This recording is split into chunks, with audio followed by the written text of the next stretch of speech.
Bruh, I swear there's something that goes wrong every single time technically, which is crazy because we literally have two tech guys that we flew in specifically just for this reason. Crazy. Um,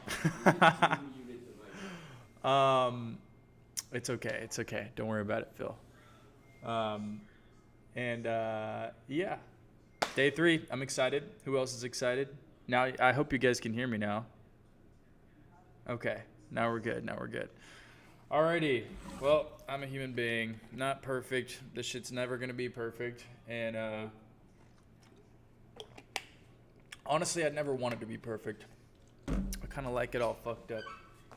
Kind of my thing. Ugh. I'm gonna swap to my my chair to help me stay awake. This is my upright chair. I can't lean on the back of the other one, or I can't lean on the back of this one, so it helps keep me awake. And today we need to be awake. We got a lot of shit to go through. Today's the marketing day, right? So day 3, day 1, we talked about identity development, building your brand, bringing an idea in your head, and values within your heart, and bringing it into fruition, to create a brand. Day 2, we talked about the little steps, right? The little steps from A to Z to get your brand where it needs to be, to basically make sales and run and make money and, grow as a company. And today we are going to talk about marketing. Now, day 3 goes right along with day 2, but the reason that I wanted to talk about marketing today is because marketing seems to be most people's biggest struggle point for building a brand. It's just how it is. Most people struggle with marketing because marketing is a science in and of itself. People go to college to get degrees for 4 years and study for 4 years just to know how to do marketing for a company, right? Now, do you have to go to college for 4 years to know how to do marketing for a company? No. I never went to college for 4 years to learn how to do marketing for companies, and I've been getting paid to do it by big brands, small brands, and my own brand for 6 and almost 7 years now. So, no, you don't need a degree. All you need is some experience, the creator's canvas. So if you're here, congratulations, you're getting free shit. And some implementation, some practice, and some data. That's really all it takes. I'm going to show you guys how to do it today. I have compiled a compilation of all of my most helpful points in this presentation. I think within marketing, there's a million things I could talk about. I could sit here and talk about marketing for brands for 3 weeks straight without stopping talking because there is just so much to talk about. But today, I wanted to cover the bases that I think that you guys need to know when getting into this. So this is going to be applicable for both the beginner and the intermediate.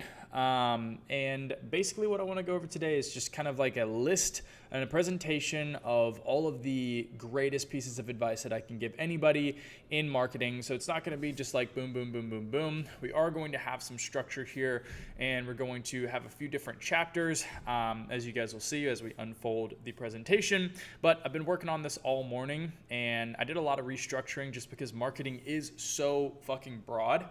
And there's so many different things that you can talk about and discuss when it comes to marketing, specifically social media marketing, in-person marketing, influencer marketing. Dude, there's a million different marketing things you can talk about. But today, what we're largely going to focus on is how to execute marketing with essentially like a one-man team, like as the marketer, right? How to execute marketing, not with like a big, huge network of people or a shit ton of money, but how to execute marketing from an idea perspective, right? So from a conceptual point of view, if that makes sense. So it is 3:06, which means it is 5 after, which means it's about time to lock in.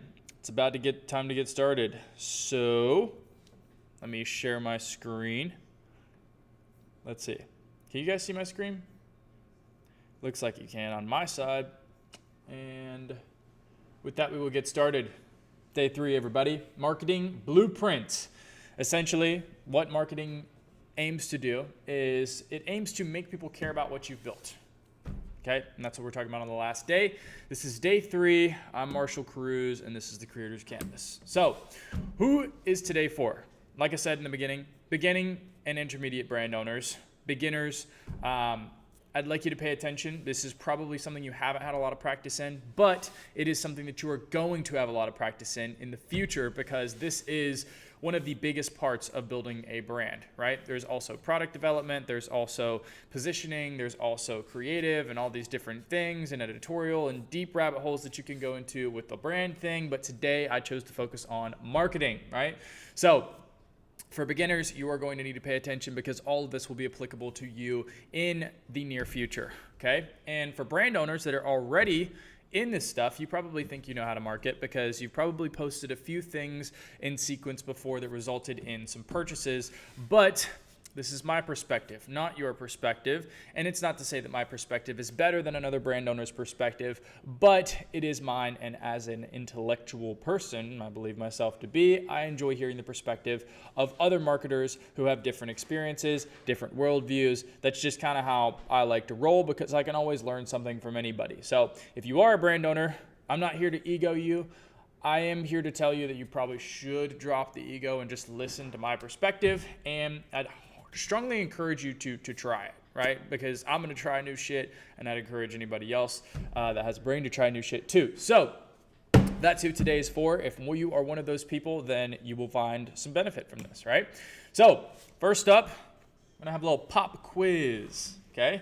So question 1, you need to post 3 times a day on 5 platforms when you start. True or false? Type it in the chat. Let's hear it.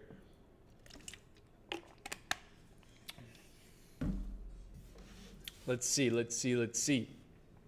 I'm curious as to what the response is here.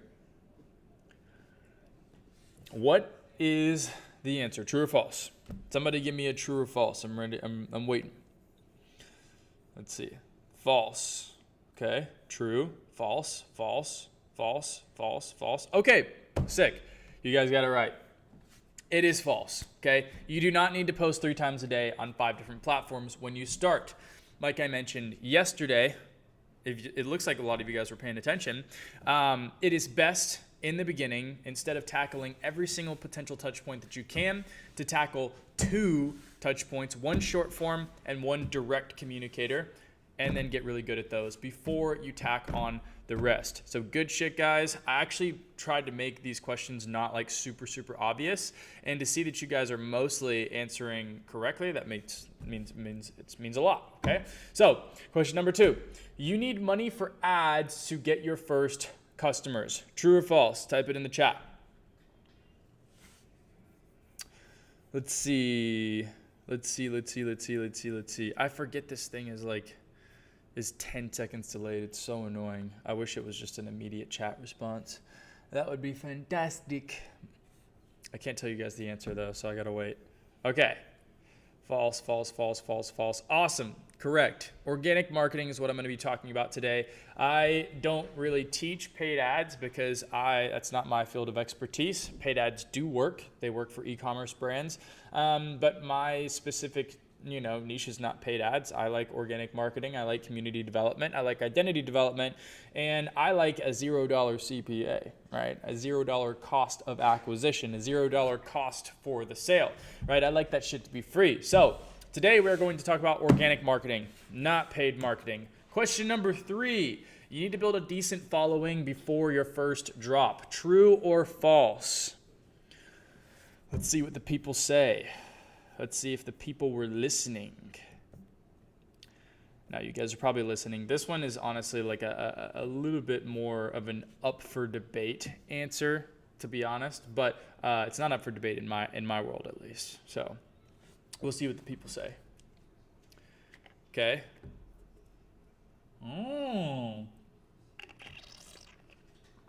There we go. Okay. Lots of truths. This is a logical answer, right? It is logical that you would need to build a decent following before your first drop so that you would have a pool for acquisition to pull from, right? Now, up for debate, like I said, because to be honest, You don't need to have a big following before you do your first drop. You can do your first drop and acquire your first followers in your first drop, right? Convincing 30 people to buy a t-shirt does not require you to have a decent following. Is it nice to have a decent following? Yes. Does it make it easier to have a decent following? Yes. Is it convenient to have a decent following before your first drop? Yes. But it is not 100% true. And I believe if I was challenged to do my first drop without a decent following, I'm like 100% confident that I could do it, simply just because of what we're going to talk about today. What we're talking about today is organic marketing. And after the end of this class, I think that you will answer this question false. But because you're answering it beforehand, you are answering true because that's the logical answer. So props to you guys for not just guessing false, right? Now, question number 4. The algorithm plays a role in how much attention you get. True or false? Another one up for debate. This one should be interesting. I'm curious to see what the people say.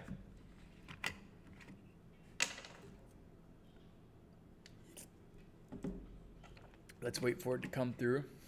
Sorry for the delay, guys. It's really annoying on my part, too. So, okay. True. Yes, true. Okay. The answer. Oh, I'm seeing some false. Oh, this one's up for debate. Okay. So the answer is true, right? The algorithm does play a role in how much attention you get, but I want you guys to understand that it plays a lot smaller role than you think. Most people think that the algorithm plays maybe a 30 to 40% role in how much attention you get, whether you get a lot of attention or not a lot of attention. But I'm here to tell you the algorithm actually has very little to do with how much attention you get.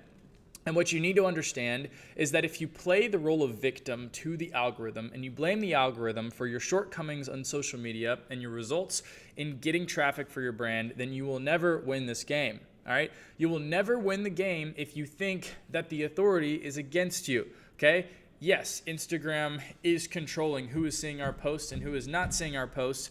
But the key here to understand is that Instagram wants to keep people on the platform, and Instagram is working day and night to try and make that platform get more viewers and to keep people on the platform, which means they're going to favor good content and they are not going to favor shitty content, right? They're going to work as hard as they possibly can to make sure that everybody sees the good content and that nobody sees the shitty content, because the shitty content is what kicks people off the platform. So Instagram is not prioritizing shitty content over your good content. More than likely, what is happening if you are not getting any views is that your content is the shitty content, and that your content is getting replaced by the good content, right?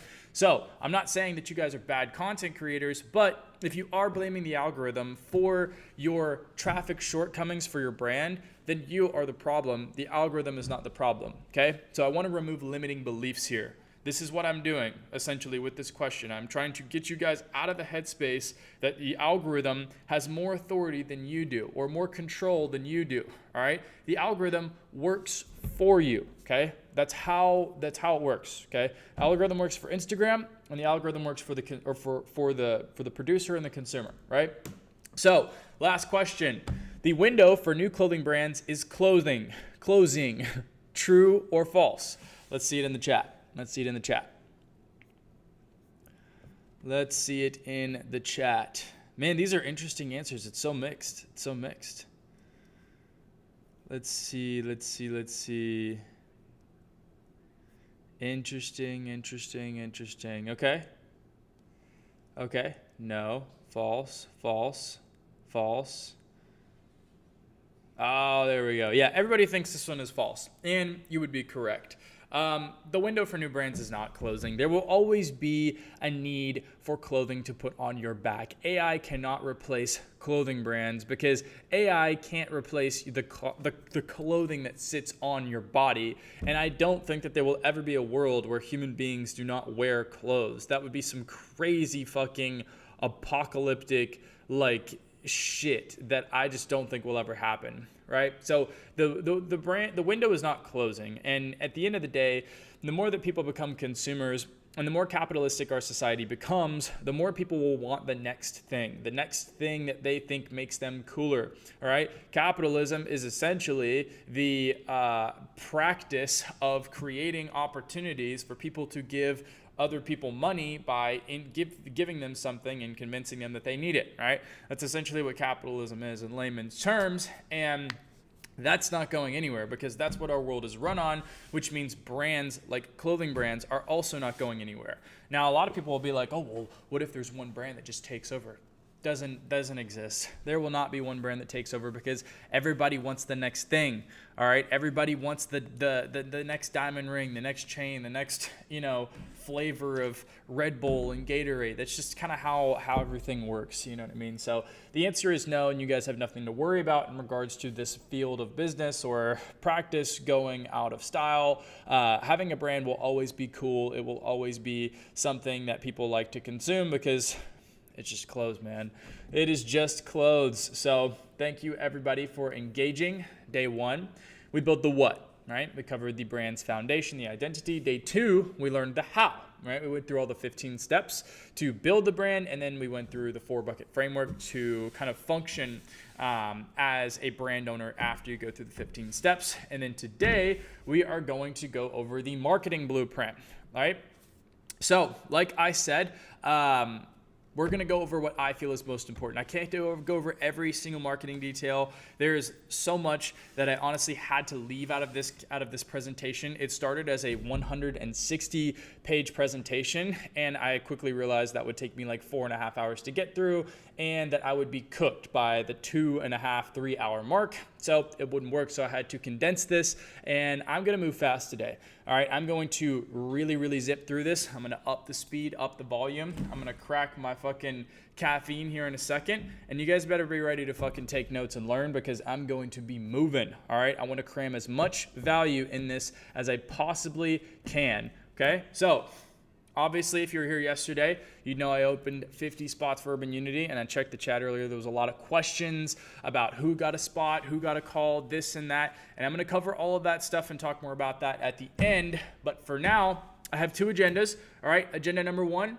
is I want to give you guys the best free class for marketing a clothing brand that exists on the internet. I've done it 2 days in a row now. And this is my 3rd day, my last day. I want to fucking crush this shit. I want to cram as much value in here as possible before we get off today. And my second agenda for the people who take today seriously is to give you guys a full rundown of Urban Unity, mostly because I'm proud of it and it's a great fucking product and just kind of cool community business that I created, and I want to show you guys what we've built, but also because I think it's the best decision for a newer clothing brand owner in 2026 to make to push their future forward. Okay, so at the end there will be a free resource, just like I always do, to help you guys kind of regather your thoughts, have some kind of pre-written notes for the class, and to give you kind of like a roadmap of kind of what I'm talking about, and just some additional information, kind of things maybe that I couldn't put on this that you guys can learn from. So if you stay till the end, it's yours. And that is pretty much all the preparatory material that I want to go over before we get into this. So if you're ready to get started, type 1. Oh, we already got ones. Nice. Type 1. What? Go to your face cam and reload the slides. Oh, okay. We have to reload the slides, guys. I think we had an error in our slides or something. But I think we're good now. So I'm seeing all the ones. Good shit, everybody. That's what I like to see. Whew. Phil, do you think you could grab me that yerba in the fridge? The mate? Sir, yes, sir. Thank you, lad. All right. Is it cold? Yeah. Thanks, dude. It's coldish. Still got this trash watermelon flavor. Sorry, mate. I appreciate the drinks, but y'all shit. That one's not good. That one's not good. We're drinking it anyways because we got shit to do. So I'm seeing all the ones. Thank you guys for the engagement, and we shall commence. So here's what is happening in 2026. Number 1, new brands are launching. every single day. You guys have seen it on Instagram. You guys have seen it on TikTok. You guys have seen a new this brand, a new gym brand, a new made in LA brand, a new salvage denim brand, a new jewelry brand, right? Everybody's creating a bunch of AI shit. We've also seen that, the Higgs field stuff, the ChatGPT stuff, you know, using AI to create products, to create product photos, to create marketing campaigns. Some of it's cool, some of it's garbage. 99% of it is garbage. Everybody watches the same IG tutorials and everybody watches the same YouTube videos, right? Whose YouTube videos are they watching? Primarily mine. Okay, and yes, it sucks that everybody's watching the same YouTube tutorials, but nobody else is telling people how to do it. So yeah, I've got to be the one to do it. But regardless, everybody's kind of following the same blueprint. All right, everybody uses the same Shopify store templates, the same suggested ones that are cost effective that they see other brands using, which creates a lot of overlap in what people are doing, right? How they're marketing their brand and how they're presenting and positioning their brand amongst society. All right, so why do only a small number of people succeed if everybody is kind of doing the same thing? Well, it's a small something called the it factor. Okay. And the question I like to ask myself and ask every single other brand owner that I work with is, why should anybody buy from you, right? Rather than your neighbor selling the same product to the same people. Why? I'm going to say that again. Why should anybody buy the product from you instead of the other clothing brand that's making the same product, right? That is the question. That's the golden question. That is the it factor. That is the separation gap. That is the answer to that question, right? Is the $1 million answer, right? This is the quote unquote $1 million question. Okay. So I'm going to break down Tame Psychotic a little bit, and I'm going to go into the identity, into the touch points, into the product, and into the social experience, right? Which is kind of like, you know, what we've been talking about the last couple of days. And I'm going to kind of show you guys kind of how we have created an it factor.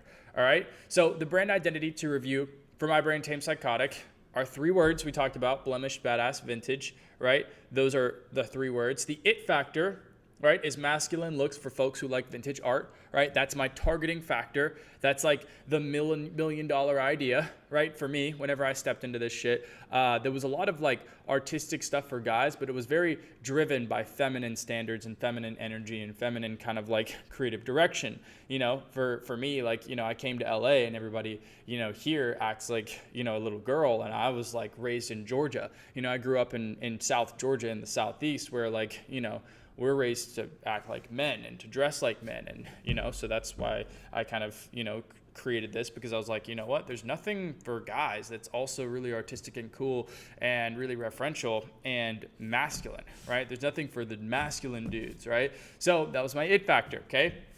The person to review is just the guy who loves art and wants to be a badass, right?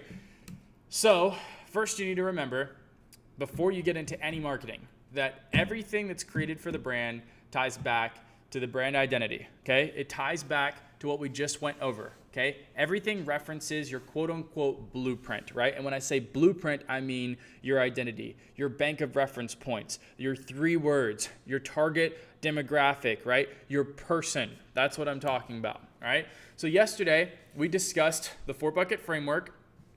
And today we're going to largely go into the inputs that drive bucket number 1. Bucket number 1 is the pre-purchase bucket. That's the pre-purchase experience, right? So getting them to buy, the touch points that you can stack up before the actual purchase that convinces them to purchase. That's ultimately what it is. All right. So let me. There we go. I'm just gonna pull up my screen here a little bit bigger so I can read. Getting old. Okay, so yeah, this is where we're at today. Bucket number 1. Obviously, there's plenty I could yap on bucket number 1. We're not even covering we're covering a very small part of bucket number 1, but it's the most valuable part that I think that you guys could need. So it's maybe like 10%, but it's the best 10%, believe me. And it's all stuff that you guys probably haven't heard before. So yeah, we're gonna get deep into this shit. Okay, so bucket number 1, Tame Psychotic touch points. is basically every place they meet us before they buy, right? Every place that we get to shake their hand or tap them on the shoulder or say, hey, look over at us, or blow our dog whistle before the customer buys, right? It's our opportunity to sell ourselves, okay? So there's 5 pillars of marketing. There's 5 pillars when it comes to the pre-purchase experience, right? And some of these are going to bleed into some of the other buckets, but for the most part, most of this marketing that we're going to talk about lives in pillar number 1, okay? So number 1 is going to be art direction, okay? Art direction, big word alert. What the fuck is art direction? Essentially, it's your visual identity and world building, kind of what your brand looks like, right? The art direction, like how it looks, how it feels, how it sounds, how it changes your current state of being, that kind of thing. The second is going to be your top of funnel strategy, okay? How we're going to get attention. Remember yesterday we talked about the triangle, the upside down triangle. At the bottom of it, you have your bottom of funnel. Middle, you have your middle of funnel, which is like the nurturance content. And at the top of funnel, you have your top of funnel, right? Which is going to be getting the initial attention, kind of like the broad targeting marketing and content. So we're going to talk about how to get that broad targeting, marketing, and content. Then we're going to talk about product showcase, which means we're moving down the triangle. We're talking about what the content is that makes the sales, right? I'm going to be bouncing back and forth between my Instagram and my brand to show you guys kind of how I've displayed this. I honestly should have pulled examples from other brands, but at the end of the day, it's probably better I just show you from my brand. So that's what we're going to get into after top of funnel. Then we're going to get into editorial. Editorial is an interesting one, right? But editorial is essentially drawing an intrigue from your audience and leaving your audience with a question rather than an answer. So, for example, if I were to say to, actually, we'll get into that. We'll explain editorial once we get there, right? It's a whole thing, okay? And the last thing we're going to talk about is direct comms. So, email, SMS, Discord, how to use shit like that to leverage for sales and to really take advantage of that very bottom of that triangle and really try and lock in those sales, right? Because those direct comms are going to be very key for locking in that sale that you've been working hard to get, right? Pushing people down that funnel, down that triangle. Direct comms, email, SMS, Discord, DMs, that kind of thing is at the very bottom, okay? So those are going to be our 5 pillars of marketing. The first pillar is going to be art direction. So we're starting with art direction. And essentially, our goal here is to make sure every visual decision makes the brand feel like the same brand. So we're trying to develop congruence in what the customer sees, right? Visually with their eyes. They want to see the same color every single time they see your brand so that they associate the color with your brand, right? Whenever they see the color, what do they think of? Your brand. When they see the texture, what do they think of? Your brand. When they see the character, what do they think of? Your brand. When they see a recurring element in front of their face again and again and again and again, and every single time that line from the visual element to the brand is drawn, that person thinks of your brand every time they see that. And then whenever they see your brand, they think of that visual element. That is your art direction, okay? So to explain this, we'll talk about 4 things. The first one is going to be a clear point of view, all right? So number 1, know who you are and know who you are not, right? What do you glorify and what do you reject, right? For example, for example, let's say black versus white, right? Are you black or are you white? If you're white, you're definitely not black. And if you're black, you definitely aren't white, right? Just colors, not people. That Star Wars should go with that. But essentially, what do you glorify and what do you reject? What do you hold close, near, and dear to you? And what do you say, what do you hold away from you? What do you say, oh, that's not for me, right? What's your in-group and what's your out-group? What are the in-group elements and what are the out-group elements? Identifying both of these makes it a lot easier for you to maintain a consistent visual output for your art direction, which ultimately is what creates that consistency and that recognition every time your customer sees the consistency in your art direction, okay?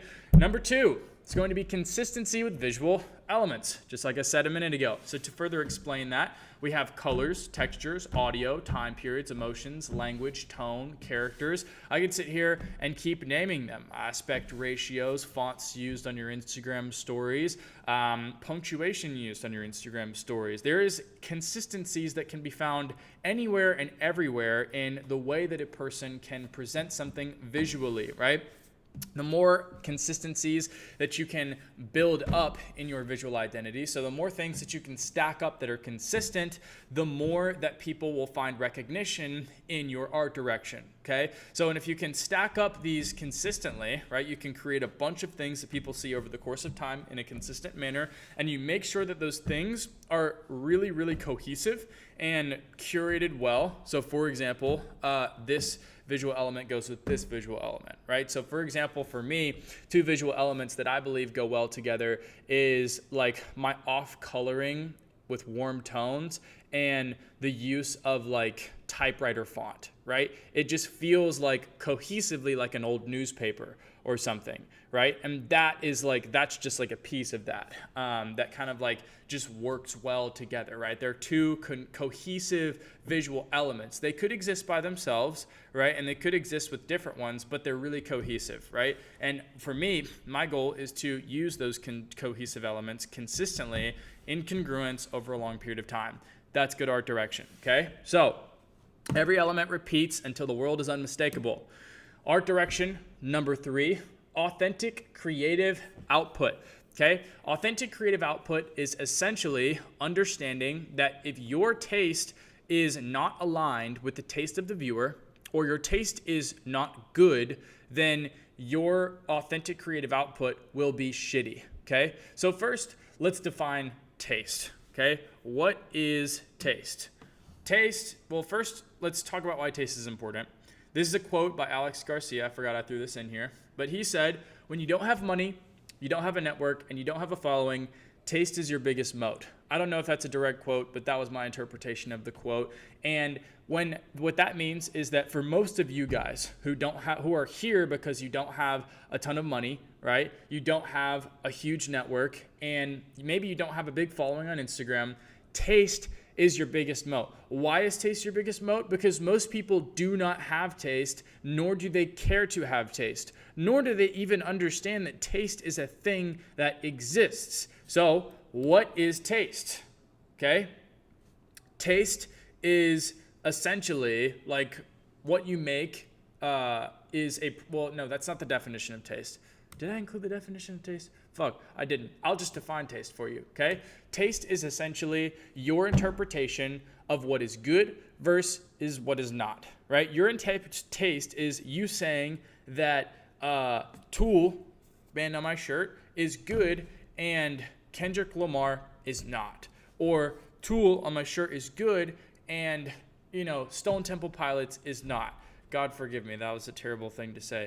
But, yeah, like that's essentially what taste is. Taste is you deciding this is better than this, or this is better than this, okay? It's your interpretation and your conclusion on what is good versus what is mid. And if you can have a better, more matured, more refined sense of taste, then you can make a better judgment as to what is better than the other, okay? As to what is good versus what is mid. Understanding this will unlock a million doors for you. It is free to have good taste. Yes, typically it would cost money for somebody like myself to sit here and explain it to you in minute detail, right? But now that you do understand it, it is free for you to build taste, right? If you guys want to give you my probably my single greatest advantage that I have in this whole world of social media and Instagram and creating clothing and creating brands and creating videos and campaigns, it is that I have above average taste because I spend a lot of time maturing my taste. And the way that you get better taste is just by consuming with intent, watching movies with intent. So to put this plainly, instead of watching the feel-good movie that you know is good, that you've seen before, right, because you just want to turn your brain off and have a relaxing experience, there's nothing wrong with that, right? But if you were to like intentionally build your taste and refine your taste, what you would do instead is you would sit down, you would scroll through, and you would look at movies that you've had an affinity for years. Okay, were they blockbuster movies? Maybe. Were they not movies? Maybe. If they were not blockbuster movies, and it doesn't make a ton of sense why you were so drawn to it, that's your first clue. Right? When you see that, the next thing you do is you look for a movie similar to it. Okay? One that you've never heard of, or maybe you have heard of them, you've seen good recommendations from, but you've never seen, right? There is something that is yet to be seen, okay? And if you can watch all of those movies, you're going to have good taste in those movies, and you're going to know what's good versus what isn't, right? That is how you intentionally build your taste. And everybody here, if you want to have a brand one day, should be doing that, because the better your taste is, the more like the better off you are as a creative in general. So now, taste determines your creative output. Okay, your creative output is you making a video. It's you making a piece of clothing. It's you posting on Instagram, right? It's you doing any of this shit. Okay, so what you make is a product of what you've seen, heard, and experienced.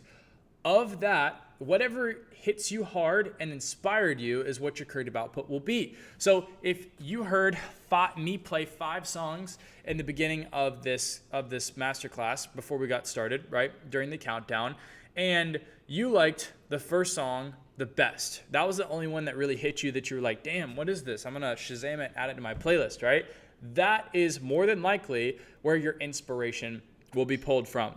Your inspiration is what causes you to create something. Your inspiration is typically a product of things that you've seen that you liked, that hit you in a good way. So more than likely, my content will be of some inspiration to you because you've seen it and you've appreciated it, maybe more than some of the other content that you've seen, right?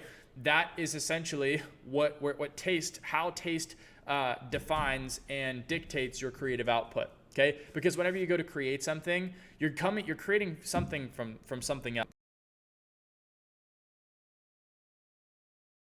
Inspiration from the back of your mind, or from Instagram, or from the TV, or whatever it is, from books, and then you're creating according to what you like that inspires you, because you're not going to create something you don't like, right? So if you have good taste, you know what's good versus what's not, you're only reaching for the good cookies in the jar. Okay, and if you're serving a dish to somebody at a restaurant, and they're a critic, right? They're somebody on TV with 5 cameras around them that's going to say your restaurant sucks or your restaurant's really good. If you have a cook and a chef who's reaching for good ingredients, only the best ingredients, right? If he goes to the fish market and only picks the best of the fish, and he goes to the meat market and only picks the best cuts of meat, more than likely, you're going to produce a dish that the critic likes. And if the critic likes it and all the cameras see it, the TV sees it, everybody else, by the power of suggestion, is going to probably come and assume that it's going to be good for them themselves. And what does that mean? That means you're booming. That means your business is rocking. That means you're moving forward, okay? Let me know if this is clocking to you guys. Hit me in the chat. I want to make sure you guys are paying attention. We got some people just having casual conversation up here. It says I'm muted. Hello? I'm good? Okay. Everybody says, it says I'm good now. So, yeah, basically, hopefully that little crash course on tests gives you a little bit of an advantage. Most people, guys, don't even know what I'm talking about. They don't understand what I'm saying, and it's sad, honestly, because so many people are held back by this, and most of the people that are even hearing me right now, and all the people saying yes in the chat, like, maybe you guys are hearing this, but if you're not really registering it and really taking this seriously, because you think, oh, well, like, when is he going to tell me what Instagram video to post? You're missing the whole point. All right. I can't tell you what Instagram video to post, because marketing is completely subjective. All right. I can tell you the roots of how to be a good marketer. Okay. Whenever I train creative directors, I don't go and tell them you need to post this kind of video on Instagram. Right? Because that recommendation, it changes every fucking day, because the videos change every day. The standard changes every day. What people have seen changes every day. The people's tastes change every day. But you know what doesn't? The principles that determine what you create and how good it is. That is what doesn't change. Okay? So that's what I'm going over. And then, again, I know this sounds boring. This is on some philosophy shit. What the fuck is he talking about? I'm talking about the shit that if somebody in here who was maybe a millionaire, or who maybe ran a business and understood how like these things work, if they were hearing what I'm saying, they'd be like, holy shit, he's really not letting anything fucking, off the table. He's really just letting loose, just telling everybody everything, right? I'm like ungatekeeping what most people would gatekeep, okay? And it sounds obvious, right? Maybe it sounds philosophical, but it's not. And if you do not write this down, you're missing probably like 40% of the value of this class, okay? So very important moment here. Just wanted to give it a moment. Let's keep moving forward, okay? Art direction number 4 is going to be research and development, okay? to get good taste, like I said earlier, you need to consume with intent and you need to look outside the clothing world. So if you want to make good clothes and you want to be a good marketer, then you don't need to just look at clothing and clothing brands and how they market, right? You need to watch movies. You need to read books. You need to go and watch TV shows. You need to watch documentaries. You need to go to live events. You need to talk to people. You need to get inspiration from things outside of an Instagram, a clothing brand's Instagram, because that's not where the inspiration lives for the person who made the Instagram. For my Instagram, the clothing is not the inspiration, right? The Instagram pages are not the inspiration. The inspiration is oftentimes real life events that happened to me, right? I'll show you guys here in a few minutes kind of like what influenced those once I do the once I do like kind of like the walkthrough of my campaigns and stuff. But yeah, it's not the inspiration doesn't live on the clothing brand Instagram accounts of these big brands that you guys like look up to. Okay, it lives in real life. It lives in greater art forms. Okay, there are greater art forms than a clothing brand Instagram. All right, and that's where you're going to draw references. So essentially, what marketing is building a concoction of references that hits different from what everybody else has shown them. That is good marketing. In a nutshell, building a concoction of references that hits different. And by references, I mean you're pulling an idea from this. You're pulling an idea from this. You're pulling an idea from this. For example, if I pull an idea from a movie, right? And I pull an idea from a book, and I pull an idea from an ad that I saw Toyota do in 2007, and I pull an idea from an experience that I had on Sunset Boulevard in March of 2026, right? And I put them together, and they're all good references. That is a concoction of references that hits different, okay? If you pull dark grunge theme, and you pull gym wear, compression shirts, and you pull spider venom-like text, right? And you put them together, that is not a concoction of reference points that hits different. That's fucking lame. Why is it fucking lame? Not because I think it's fucking lame, but because it's already been done. You're pulling the same reference points as somebody else, right? And when you pull the same reference points as somebody else, and you pull the same reference points from one singular position and one singular source, you're not making anything special. If you want to make something special, then you need to pull reference points from all over the place, not just in Instagram, not just Marshall Cruz's clothing brand, not just Young LA, not just Represent, not just fucking whatever else clothing brands that you guys find inspiring. All right, you have to pull the references from a real life. You have to pull the references from experiences. You have to pull the references from other art forms. All right, that's how this shit works. And anybody that like tells you otherwise does not have an understanding of art in general. Okay, I'm telling you this because this is the reality. Like, this is like an absolute truth, essentially. Like, it's not up for debate. Okay, and in my opinion, that is not up for debate. I don't know that anybody could argue that. So anyways, yeah, let's keep going. Pillar number 2.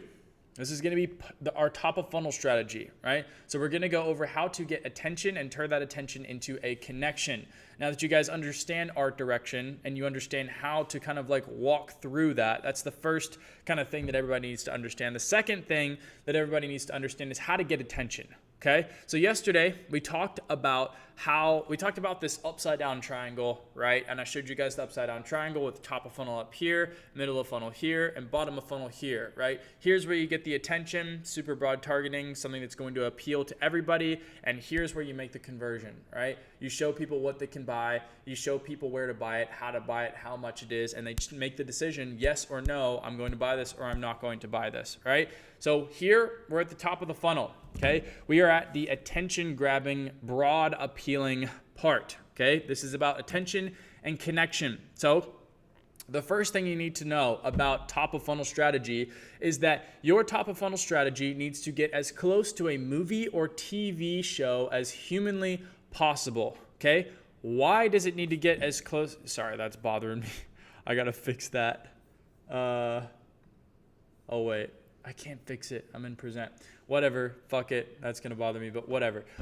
So what do I mean by this? Why do you need to get as close to a movie or TV show as humanly possible? Well, because TV shows and movies are the most profitable forms of entertainment that exist. Why are they the most profitable forms of entertainment? More than likely because they are the most intentional forms of entertainment. They are backed by the most time, intention, strategy, and funding, right? So that's why shows like Love Island are grossing way more than even the best of clothing brand ads on Instagram, right? The best clothing brand ad that Nike has ever made will never make as much money as Love Island will. Why? Because it's more intentional entertainment, and there's a lot of components that Love Island has that a clothing brand ad that you would see in your head whenever you think of the word clothing brand ad, right? You see a photo maybe of Nike, and it's a guy like mid-run. He's like this, like freeze framed with some crazy lighting and like sweat dripping off his face and like a headband,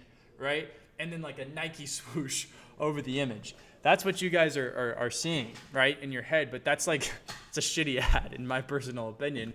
And Love Island will always make more money than that ad. Every TV show like ever will probably make more money than that ad. Every movie ever will make more money than that ad, okay? So that's the highest converting content that exists, okay? Now let's talk about the elements of a great TV program so that you guys can understand the elements that, go into making a good clothing brand ad. So for starters, characters, right? Who are we following? Who we tracking with, right? Whenever you enter a room and you go into a bar, right? You're going to a bar more than likely to entertain yourself. Now, when you go to the bar to entertain yourself, you're not watching the ant crawl on the floor 7 feet away, right up underneath the bar, right? You're not watching the fly buzz around the bartender's head while he's making some dude a margarita. You're not watching the fucking car outside go by on the street through the window. No, you're watching the people, because people need people. People need human connection. People need to see and view and interact with other people, right? So a character, something that is familiar, something that they can relate to, something that they can understand and understand to a core, needs to be part of that. If there is no character, there is no core. If there is no core, there is no story. And if there is no story, there is no interest. And if there is no interest, there is no sales. And if there's no sales, you're broke and your business is done, okay? So let's talk about the world next, okay? Where does this story exist? People want to know, all right? People want to know, which is why every good TV show typically introduces where the TV show is based very, very quickly. Okay, they're either using words and using dialogue to indicate where the TV show exists, or they're using imagery and landmarks and well-known physical objects in that space to indicate where it is. So for example, we'll talk about, let's say like General Hospital. I've never seen General Hospital, but they're immediately indicating as to what the world is and where the story exists in the name of the show. Right? So it's foolproof essentially. And the reason people want to know where it is again, to create familiarity and to create a sense of, oh, I know that place, right? Whenever I was a kid and I watched the show Psych with my parents, right? Or with my mom or my dad, I don't remember which I watched it with. It was in Santa Barbara, and they said it in the show all the time. And the reason they said it in the show is because the show had a lot of Santa Barbara fans, and they were filming there, and it would always be a big thing for the people there, okay? So next is going to be conflict. What is the tension? Where are we on the edge of our seat waiting to happen? All right, what do we want to happen? What do we really not want to happen, right? Conflict is what makes a story what it is. When most people are talking about conflict, they use the word plot. When most people are talking about movies and they're saying something is really good or really bad, they're typically talking about plot. They're typically not talking about the acting or the characters or the set design or the location. They're typically talking about the plot. And what plot is just conflict. Conflict is like, is there going to be a positive or negative result to whatever situation we are facing at the moment? That's kind of what plot is. Maybe there's a better definition somebody out there has, but that's the way that I see plot, and that's just how it is. So the next one is going to be stakes. Why should anybody care, right? That goes into the plot, and it goes into the conflict. Okay, what happens if X or Y result comes from the conflict, right? Is the dad gonna die as the police officer, right? In Spider-Man, we'll say like the Amazing Spider-Man, right? Like the chick's dad, Emma Stone's dad, like I'm pretty sure he like dies and gets shot like while fighting, the villain, right? And you want to know, okay, the stakes are if this dad is going to fight the villain in Spider-Man, he's gonna die because he doesn't have superpowers, right? That is why you should care about what happens in the conflict, okay? So it needs stakes. Another thing that a great top of funnel TV program has is a good theme, right? The theme is going to be like the deeper message, okay? Another one's going to be emotion. Emotions are what you feel while watching it. You have sad movies, you have scary movies, you have happy movies, you have encouraging movies, you have motivating movies, right? You got all kinds of themes and emotions during movies. Another is going to be the mystery. What's going to happen in the rest of the movie? I want to understand what's going to happen. I want to understand the story more. I want to predict things. People like to predict things, especially in horror movies and mystery movies. I read mystery books as a kid, and I enjoyed that part of it. Another would be visual language. Everybody who's ever seen, let's say, a Wes Anderson movie or let's say, David Fincher movie or a David Lynch movie, you know that each one of those directors has a different style of visual presentation. Typically, it's color grading or shots, right? For Wes Anderson, it's going to be a lot of symmetry in how he shoots something. It's going to be a lot of perfect angles, right? For somebody like David Fincher, it's going to be a lot of green, darker, grungy color grades that make things feel nightcore and that makes things feel dangerous and that make things feel kind of like badass in a Seattle grunge type of way, right? Another is going to be progression. Does something change? Does the story change? Is there a plot twist? You guys have heard plot twist in a beloved context many times, and the reason is because people like that. That's an element of a great TV program or movie, okay? And then the last one is going to be resolution. All right, what are they left with? There should always be a inviting and a giving whenever you have somebody watching an ad or watching a top of funnel piece of content, okay? So that is the first thing you need to understand about how to make it as good as a movie or TV show, right? And if you guys have seen my Instagram, or like you guys probably feel the same way. There's always conflict. There's always something that goes right, something that goes wrong. There's always a feeling that you're left with. There's always a visual consistency in how I'm filming things, how I'm editing things, what the captions look like, what the hooks look like, what my spaces look like. There's always a consistency in my voice, right? So I'll just sit here and like list down the character. Who are we following? Marshall Cruz. The world. Where does the story exist? Downtown LA, in the room that you're seeing me in right now. What is the conflict? Trying to build a brand in the face of hardship in downtown LA. What is the stakes?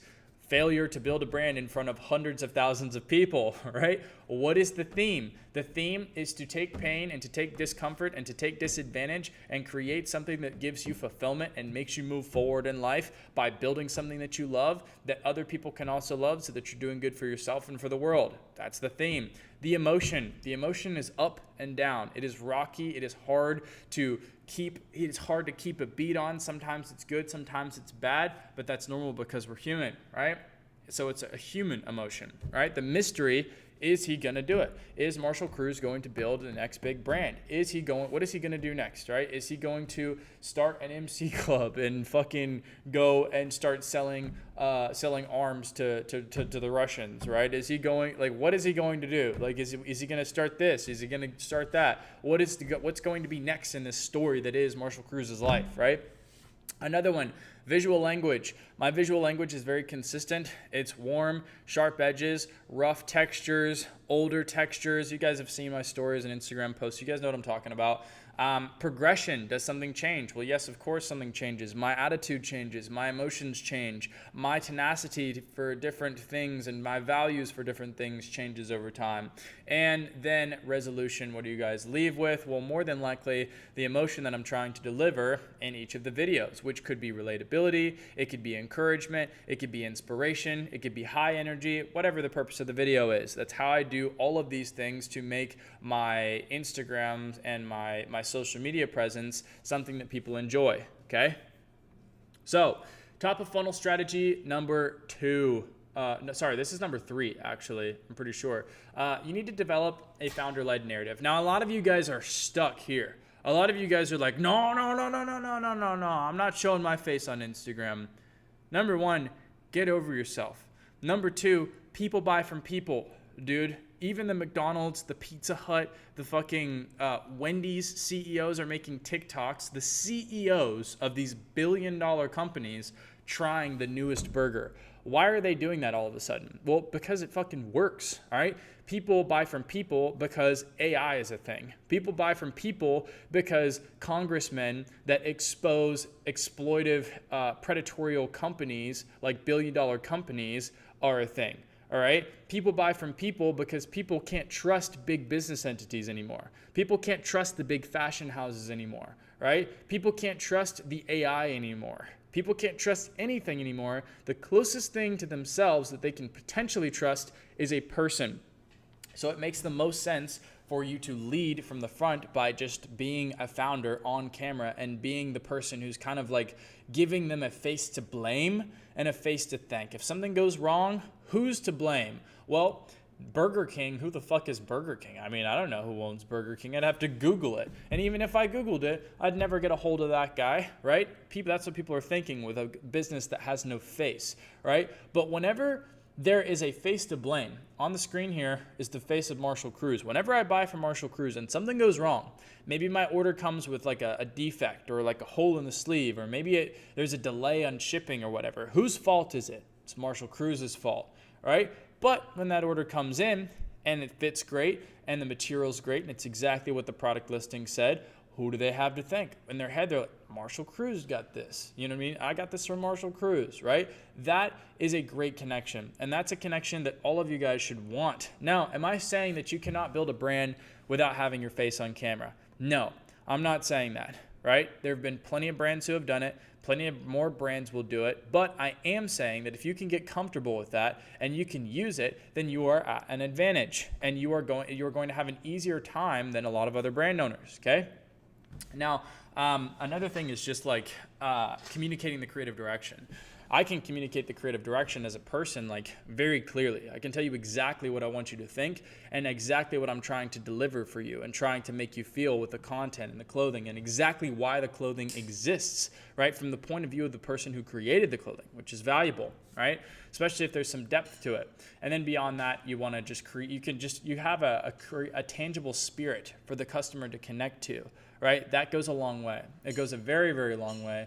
And you guys can probably in your head understand that you guys connect more with the founder that you know and recognize and can put a face to than the founder that you just is like some name behind a company that you could never touch and you could never find and you could never, check or, or like thank. You know what I mean? So anyways, just wanted to go over that and just kind of like let you guys know.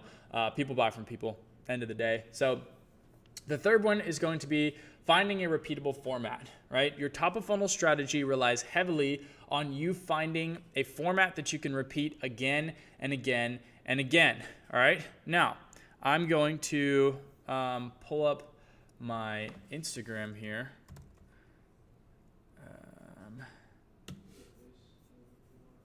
Yeah, it's on. Let's see. Now, I'm going to show you guys. Wait, I think we're good now. Now, I'm going to show you guys what I mean by building a series that has a repeatable format. Actually, I'm just going to explain it.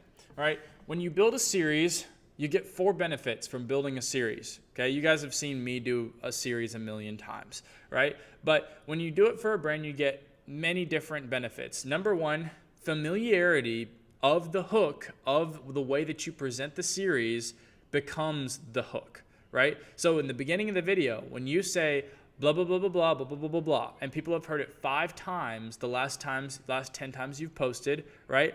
That becomes the hook. The familiarity of like, oh shit, I've seen this before. If they've ever enjoyed it, even once, there's a greater chance that they will stop and watch that video and listen to what you have to say than if it is a random video that they have zero familiarity with. Familiarity is honestly like the lowest hanging fruit when it comes to like hooking an audience into watching your video and convincing them to watch the full video, okay?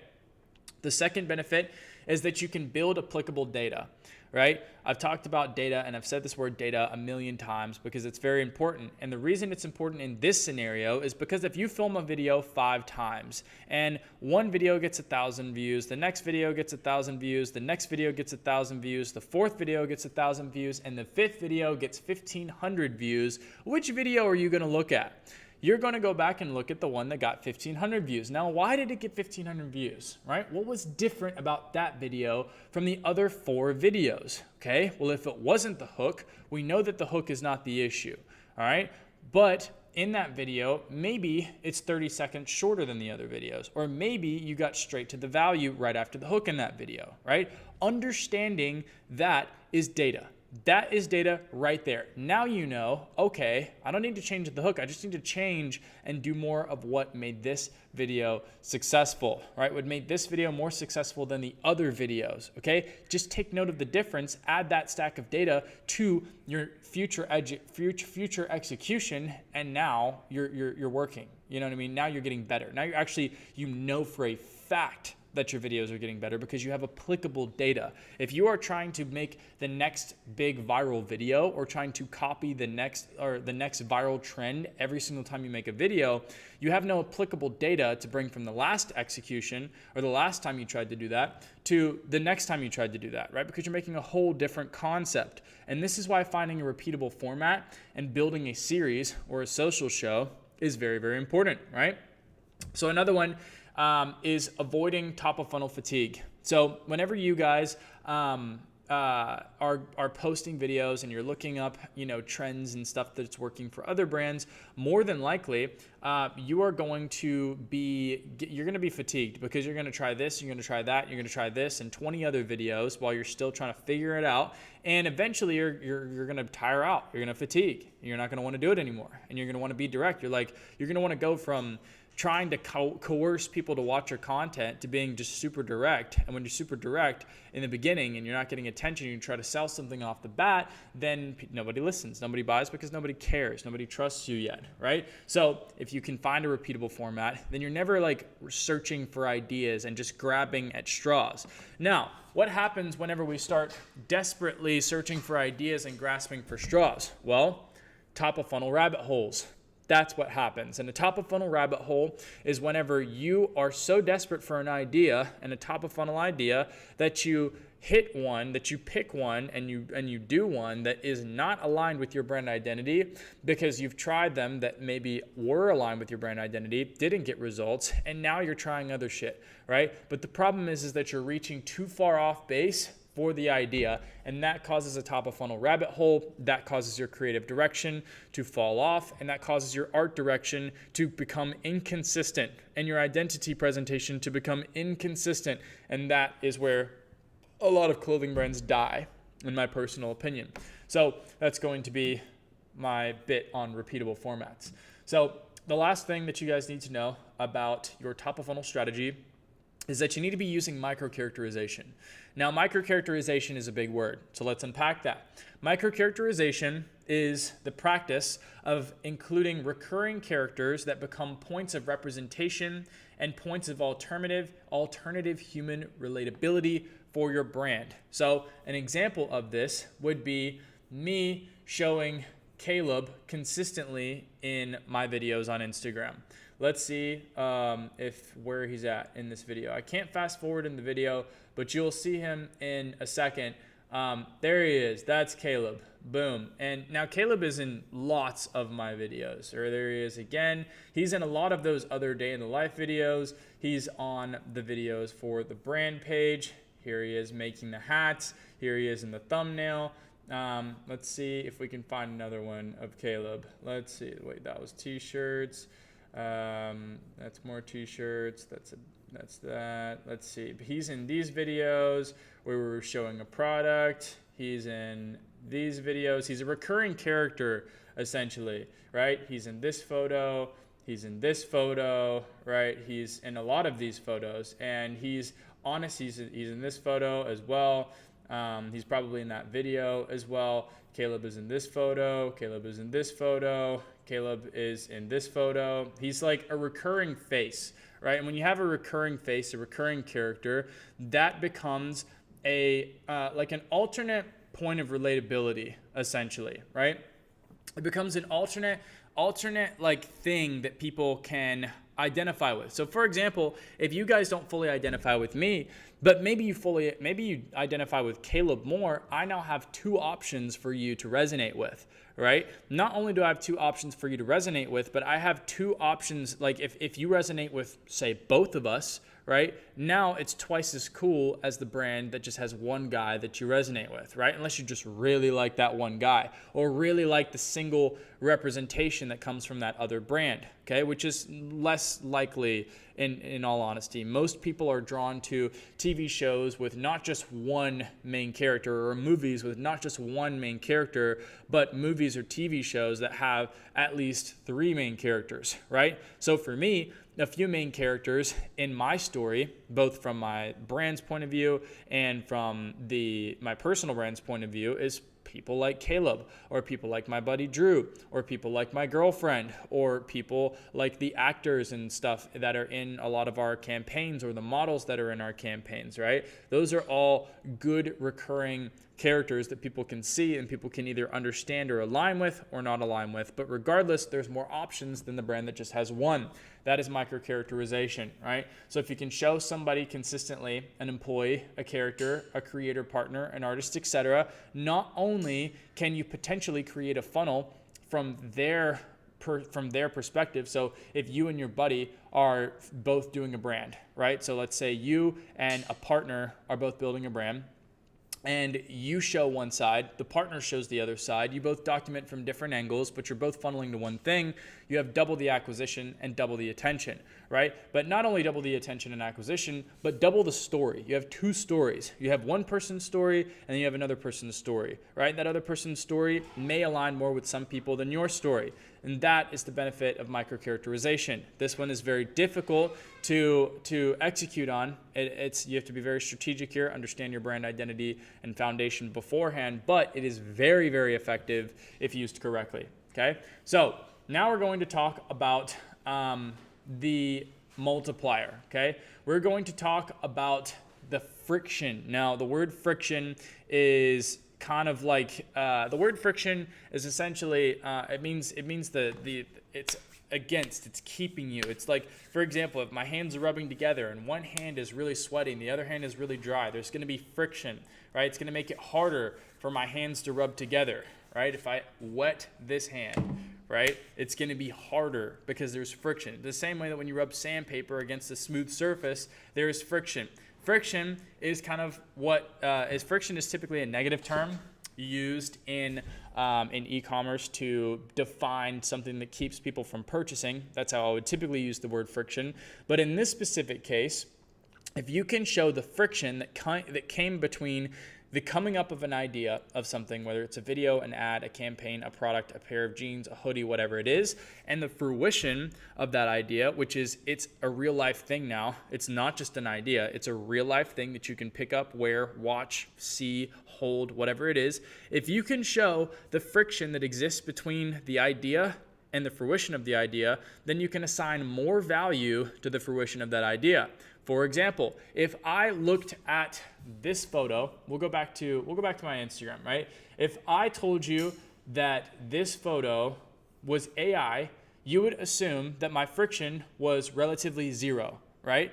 But if I told you that it was real and I confirmed with you that it was real, you would assume that I had to do a lot of work to be able to turn the picture into what it is, because the picture does not look like you could just do that. I couldn't just throw the pants in the air and take a photo like that, right? There has to be some trick to it, right? So if I show you guys what it took to make this photo, right? And I provide context that that wasn't the original photo, which is what this photo is for.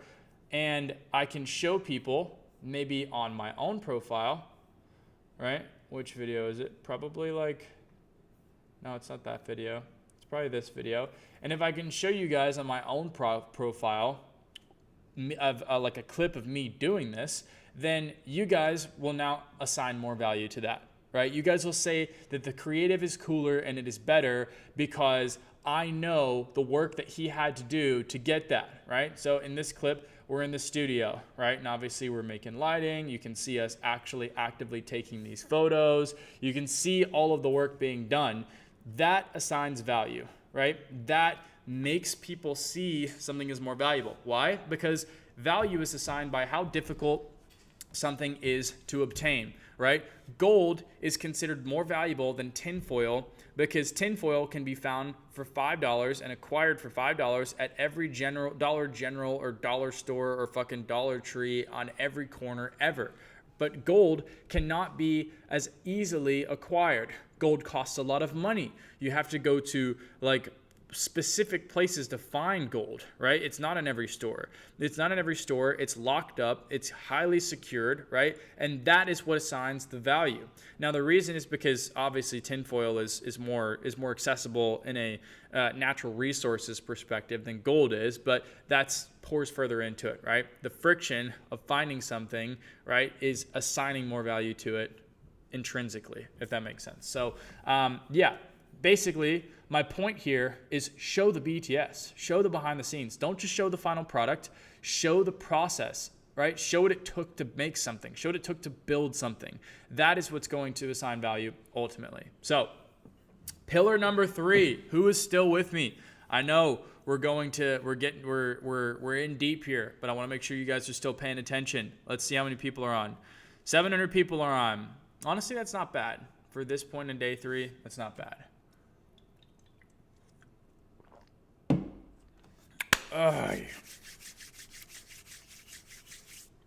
Just trying to make sure you guys are still awake.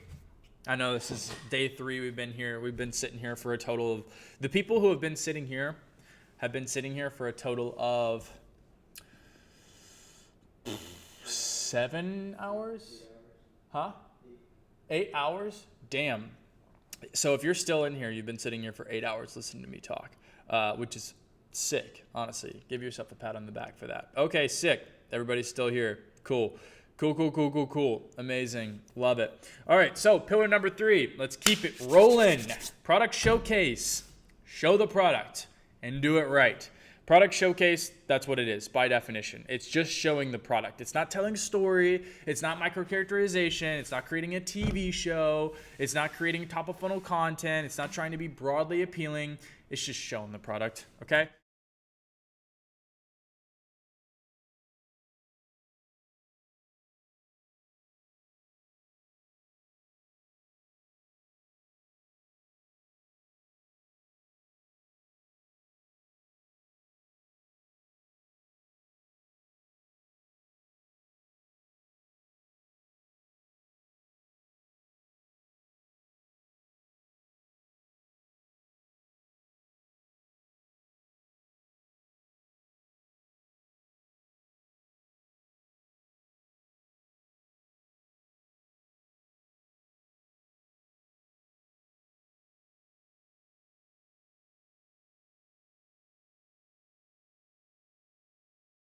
MacBook cam. Okay, can you guys see me? Hello? Sorry guys. I think you guys can see me. We had the MacBook camera as the backup. Let me know if it's working. Man, we didn't charge the battery? No, it's on. Okay, can you guys see me? Yeah, we're good. Okay, so I can go back to the camera now? Nah, just stick it on. We'll just stay on the MacBook cam? Yeah. So is the camera dead? No, it's on. I don't know why it's. What the fuck? What about now? It's working on my end.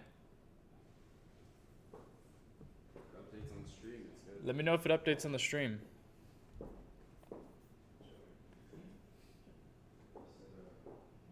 I turned it back on.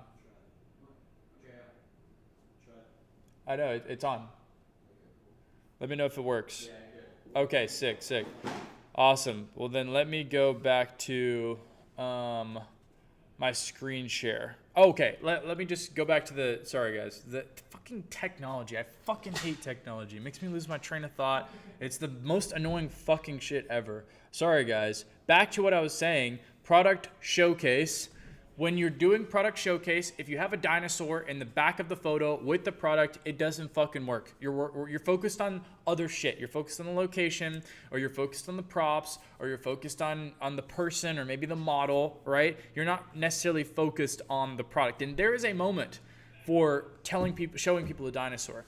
There's gonna be a moment to show people a cool location, right? There's gonna be a moment to have a sick ass looking model in the frame and for it to be about the model. But for product showcase content, which is going to be, let's see if this works, is going to be stuff like this. I don't want to show a dinosaur, right? I don't want to show people a model that looks really sick. I want to show people the clothing, okay? This is my bottom of funnel content. This is this right here. That's your bottom of the triangle, essentially, right? So it's not the model, it's not the location, it's just the product, okay? Number two, this is your opportunity to frame value, okay? This is your opportunity to essentially say, my clothing is expensive, right? Wait, am I good on the slides? Yeah, you're good. Okay, people are saying no slides, but they just don't know what they're talking about. Y'all don't know what you're talking about. I know what I'm talking about. My slides are right here. It's essentially your greatest opportunity to frame value and your greatest opportunity to make your product look expensive, right? Obviously, you can use other creatives, your cinematic stuff, your editorial stuff, your all the other stuff to make your product seem expensive or to seem cool to the target demographic. But when you're doing product showcase, that's your opportunity to make the person kind of subconsciously come to a conclusion that what they're buying is of high value, right? And that's why you see the websites on Instagram that have of like the really big brands. The brands are all like, it's all the photos on the website are all very clean.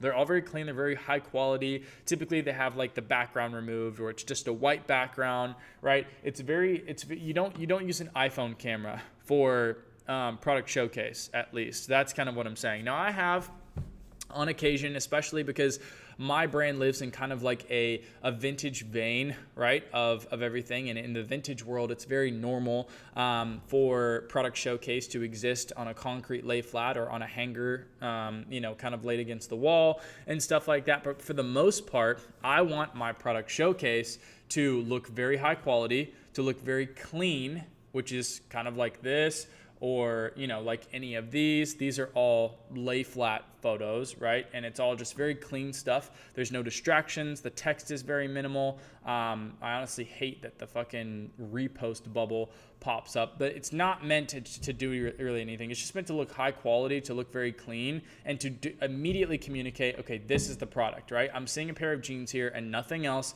And if I really look harder underneath and I read the product description, it's the Bruce type washed straight leg denim, okay? Now I understand what I'm buying and I'm saying yes or no to the post. Now, this is not going to be as top of funnel, right? Which is why this post got way less likes than this post, because this was engineered to be top of funnel, but this is not directly communicating the product. It's not saying, hey, here's the product, come buy it or don't buy it, right?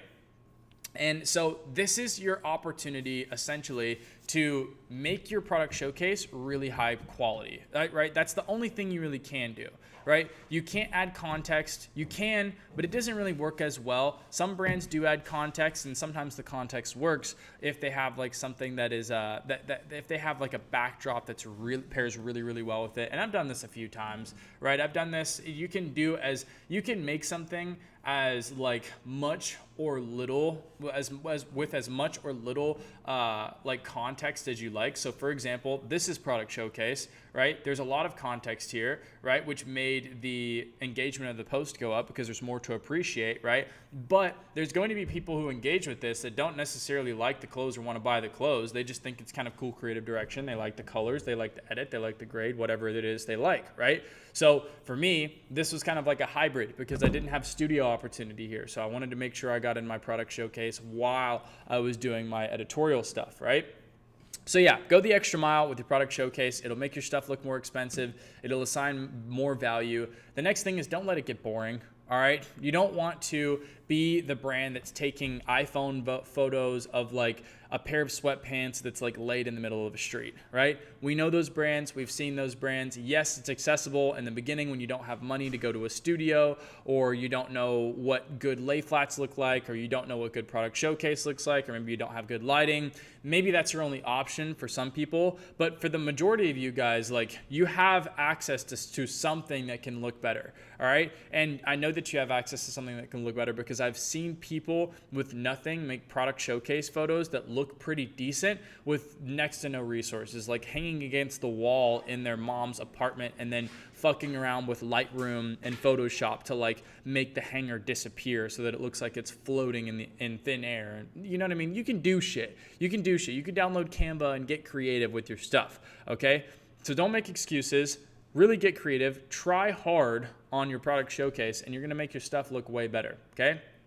So the last tip I have for Product Showcase is get interactive with it. A really great method for Product Showcase is going to be user-generated content. So user-generated content is going to be essentially like the videos that you see on TikTok of like companies selling like wife beaters, right? Or like the videos that you see on TikTok of people doing a product review, advertising some TikTok shop shit. Now, the thing with UGC content is UGC content can be as fancy or as raw as you like it to be. It can be as fancy and editorial or as direct and ad-like as you'd like it to be, right? The more direct and ad-like it is, the more people are going to recognize it as a product review, something that they can purchase or not purchase. The less direct and ad-like it is, the more something goes more up the funnel, right? So better performance, but that doesn't necessarily mean better conversion. Sometimes you need to be direct and ad-like in order for something to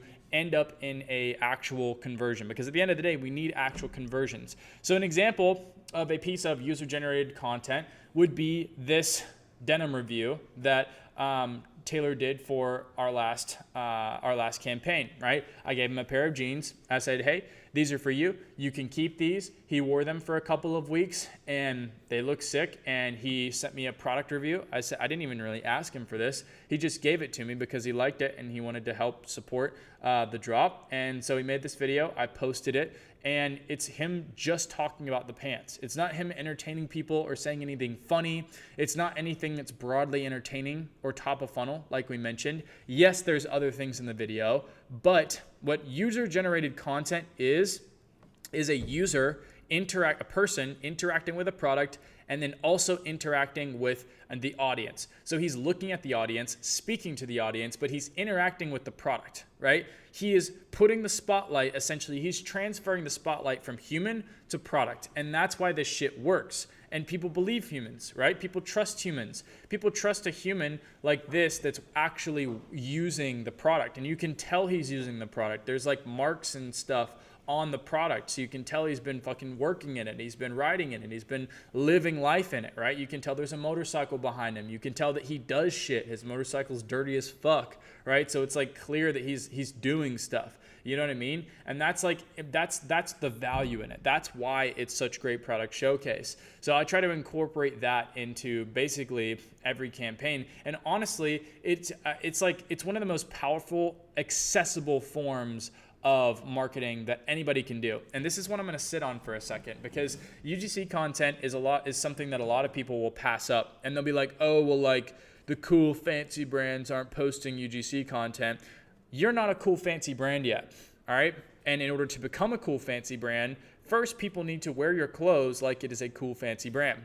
Now, in the beginning, people are not going, like, you're not cool just because you exist, right? You have to convince people that you're cool first. Right? I am not Rick Owens and fucking, I can't just like, show my product like with a blank white background on a page, or like post a black square and be like, yo, his clothes are so hard, right? I can't be mysterious and nonchalant on Instagram and convince everybody that my clothes are hard, because we don't live in that kind of day and age anymore. People need to see cold hard proof before they believe something, right? If you were to pick out a designer brand, right, and let's say it was just a generic black jacket, and you were to tell somebody that it was Marni, right? You were to tell somebody that it was like some random designer brand. I think Marni is like a random designer brand. I don't think that shit's cool just because you said it was Marni and you said it was cool. I think it's cool if I look at it and I'm like, that shit is hard. It looks good on you. Or if you tell me, I really like this jacket, right? You don't have to tell me that it's Marni or whatever. You can just tell me that you like the jacket, and that's convincing enough. That's the first proof. That's the first like, okay, yes, that works. Okay. So, somebody said, yes, but cool fancy brands use UGC on website for reviews, etc. I'm not sure exactly what you're saying here, but I'm assuming that you're saying that brands that are not great use UGC for promotion on their website. Here's the thing with UGC, and I understand what you're saying, and a few people are going to be like, oh, well, wouldn't that devalue your brand? Yes, maybe it could devalue your brand, but here's the thing. You don't start from $100 million, right? You don't start at $10 million. You don't start at $1 million. You don't start at any dollars. Right now, if your brand has no content and no sales, your brand is worth $0, okay? A brand that is worth $0 cannot act like a brand that is worth $100 million, all right? What you have to act like is a brand that is worth $100, okay? $100 is a lot closer to zero than it is to 100 or to 10 million or whatever the number I said, right? So in the beginning, you cannot play in the NBA with LeBron and with fucking, what's another NBA player? What, Kyrie Irving and shit. You're not playing with the fucking NBA guys. You're playing at the YMCA with the old guys, getting your reps in, learning how to fucking shoot a basketball, learning how to take a free throw, learning how to do a jump shot, learning how to fucking pass and run and dribble and do all the fucking mechanics that are required to be in the NBA, right? So in the beginning, if I was teaching a seminar to brand owners that were all worth $1 million, I would still mention UGC content, right? But maybe I wouldn't frame it as important, right? But for you guys that are in the beginning stage, you have to get your foot in the door. And as long as you are posting Instagram carousels of like photo shoots of people doing weird editorial stuff and hoping that it's going to convince everybody that your brand is cool, you're not there. You're not there. It's not going to sell. You're not going to convert. I know what this is like, because for me, I had to humble myself to post UGC videos, right? I'll show you another example of a UGC video, okay? Another example of a UGC video would be this video, okay? I'm in the video and I'm doing a voiceover and I'm showing a product and I'm highlighting a product. This video got 6,000 likes and I sold 400 of these jackets, okay? These jackets sold out. They were one of our best products because this is an expensive product. This was like a $140 product, I think. And a lot of people bought these jackets and a lot of people liked these jackets, right? So would you have rather me not made this video and 6,000 people not said, you know what, I want to get that product. You know what I'm saying? Like, no, like you'll take fucking 6,000 likes on a UGC video, right? And if I have 72,000 followers on my brands page and I'm still doing that shit, I'm doing it for a reason. You know what I'm saying? So yeah, hopefully that makes sense. I'm looking at the chat. Let's see. Yes, that was Storm Rider. Some of you guys recognize him. Cool. Got my tamed black denim pants. They're amazing. Good shit, dude. Good to hear. That's what I fucking like. Okay, awesome. Now you guys understand UGC. So let's talk about the dog whistle. Okay, some of you guys have learned about the dog whistle, and I talk a lot more about the dog whistle in Urban. But in short, the dog whistle is going to be observing what gets your customer's attention. Whenever there's a dog in the room, we've all seen a dog in the room, and the dog's just kind of over there on some like shit, like La La Land, nothing going on behind those eyeballs, just fucking like staring at shit, whether it's the wall or the ceiling or the floor, or they're laying down just like sitting there staring forward. Like then there's nothing going on, right? And then you whistle. Whatever, right? That dog's ears perk straight up and they look at you if they're a normal dog that like responds to a whistle. Now, customers work the same way. And whenever you put a signal out there, you emit something, you put out something, right? There will always be somebody that perks up and looks over because that's stuff that they like, right? So if I walked outside today and I saw a Volvo and a Toyota and a Ford and a Lexus pass by me before I could cross the street, I wouldn't think about it twice. I wouldn't think about it at all, actually. It's just a fucking car, like an NPC movement in my world. I'm focused on what I'm doing. If I'm going to the gas station to buy cigarettes or to get a mate or to get a Gatorade, like that's what I'm thinking about, right? But if I go to cross the street and a 1951 Panhead goes across me, putting in front of me, I'm like, yo, right? My ears perk up and I'm like, hold up, that's fucking sick. I haven't seen one of those in God knows how long, right? That's a dog whistle. That was my dog whistle, right? That whistle went off, my ears perked up, and now I'm looking, okay? So what you need to do is you need to understand and figure out what is the dog whistle. What is your dog whistle? What is the dog whistle for your people? Go back to your brand, your person, your identity, your foundation. Figure out what's making their ears perk up and what are they looking at, and then fucking blow the whistle, right? Like that's as simple as it is. And now we're getting more into like psychology and shit like that, right? But essentially, you just want to find the elements that perk people's up. For my audience, motorcycles, right? For me, it's motorcycles, right? So for you guys, more than likely, your dog whistle is just going to be whatever you like. For your brand, it's going to be whatever your dog whistle for yourself is, right? So if you really like chocolate milkshakes and chocolate milkshakes are what makes your ears perk up and look over, then more than likely your audience, if you've formed your identity correctly and you're marketing to an audience that is a projection of yourself or like other people like yourself, then maybe the chocolate milkshake is going to work for them too, right? So just start thinking about that concept, get the concept of dog whistle in your head, and start like viewing everything in your brand and everything that lives in your world under that context. So yeah, we'll move forward. But let's see. I'm reading the chat real quick. Let's see. So excited to implement everything you're saying. Good shit. Amazing. Awesome. All right. So pillar number 4. Let's talk about editorial. Now, editorial is some shit that nobody talks about because editorial is hard, right? But editorial is very powerful. And a lot of people just don't really know what editorial is. Editorial, essentially, to define it, is kind of like the photo shoots that you see and the art that you see from brands, let's say GQ, for example, that like is really fun and creative and funky and like doesn't really make a whole lot of sense and doesn't leave you with a conclusive feeling, but rather a question, rather like okay, now I'm curious, right? What it does is it creates a curiosity gap between you and whatever entity it is that you are trying to present.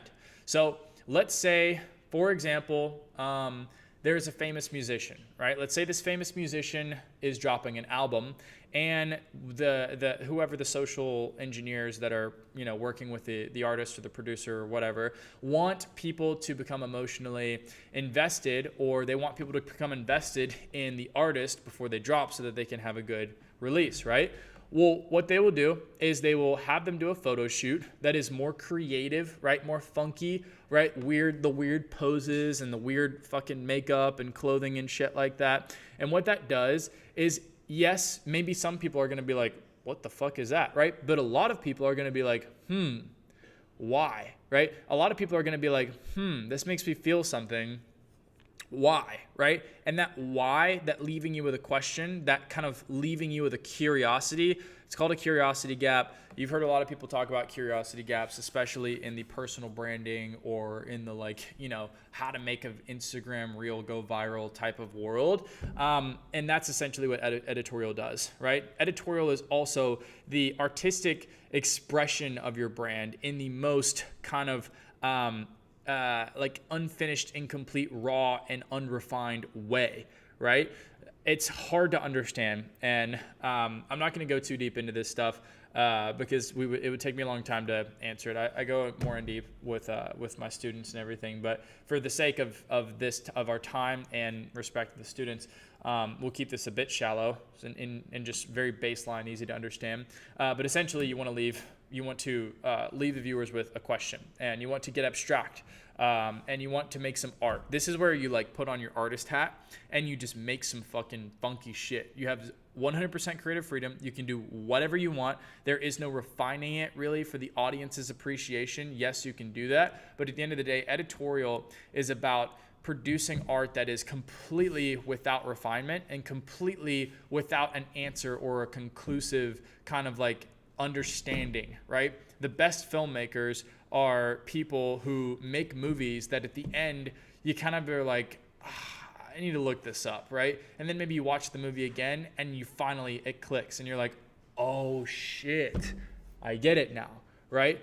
And for artists, for example, that do a lot of those editorial, funky, weird poses and makeup and clothing and costumes and shit that do those things, typically what they're doing is they're leaving people with a question, and then later on they're answering the question with context. And over time, the person's brain starts putting the pieces together.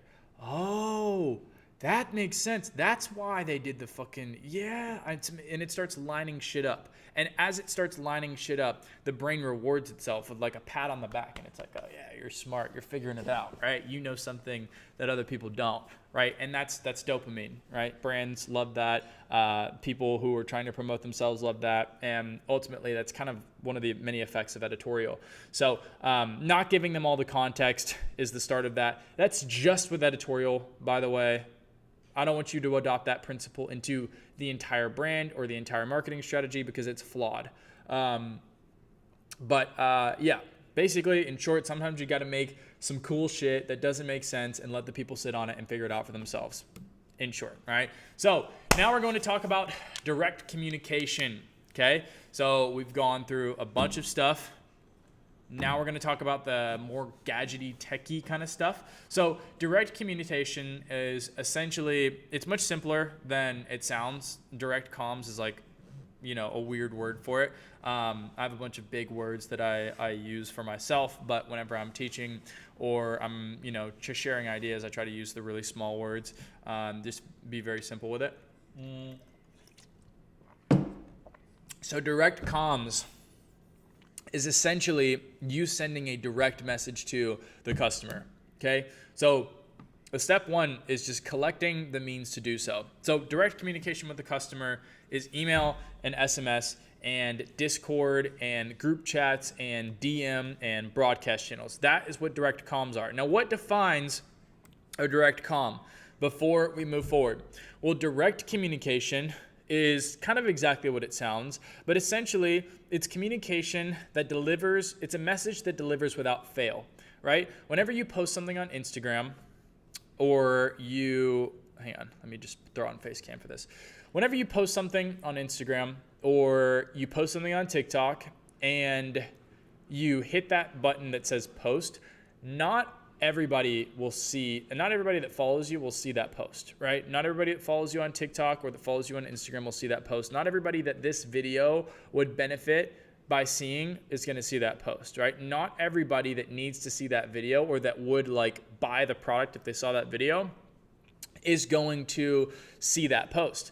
And that's due to just kind of how these Instagram and social media platforms work. It's the nature of the game. We don't control how the platforms work. Yeah, obviously everybody that's a creator would love all, 100K people that follow them to see their post, but that's just not how the world works because not every post is a 10 out of 10, right? Instagram is trying to show people only 10 out of 10s, right? So if you post a 6 out of 10, right, that's conventionally a 6 out of 10, it's not going to push that video to all of your followers, right? But if you post a 10 out of 10, you're probably going to get a lot of viewers. You're probably going to get way more than if you posted a 3 out of 10, right? That's how it works. So direct comms is the solution to that problem. Now, it's not a perfect solution. If it was a perfect solution, then you could post every single video that you make into a direct comms channel like email or SMS and make sure that everybody sees it. But unfortunately, the world isn't perfect. So now you're left with a short message, right? A short message that you can fit into an email,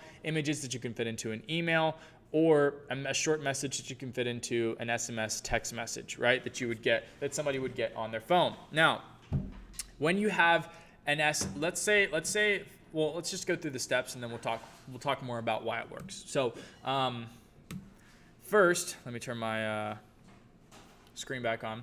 So the first step of direct comms is to collect your emails and SMS and your contacts essentially from the viewers. So essentially what you're doing is you're collecting permission from the viewers to get a message from you directly, right? So whenever somebody signs up for our email list or they sign up for our phone number, our SMS list, they are asking and they are giving us permission to send them an email with some form of value. Whether it's indication of when the products are going to be live, or it's an indication, or maybe it's a discount, or maybe it's like an early catalog, or maybe it's reminders, or whatever it is, right?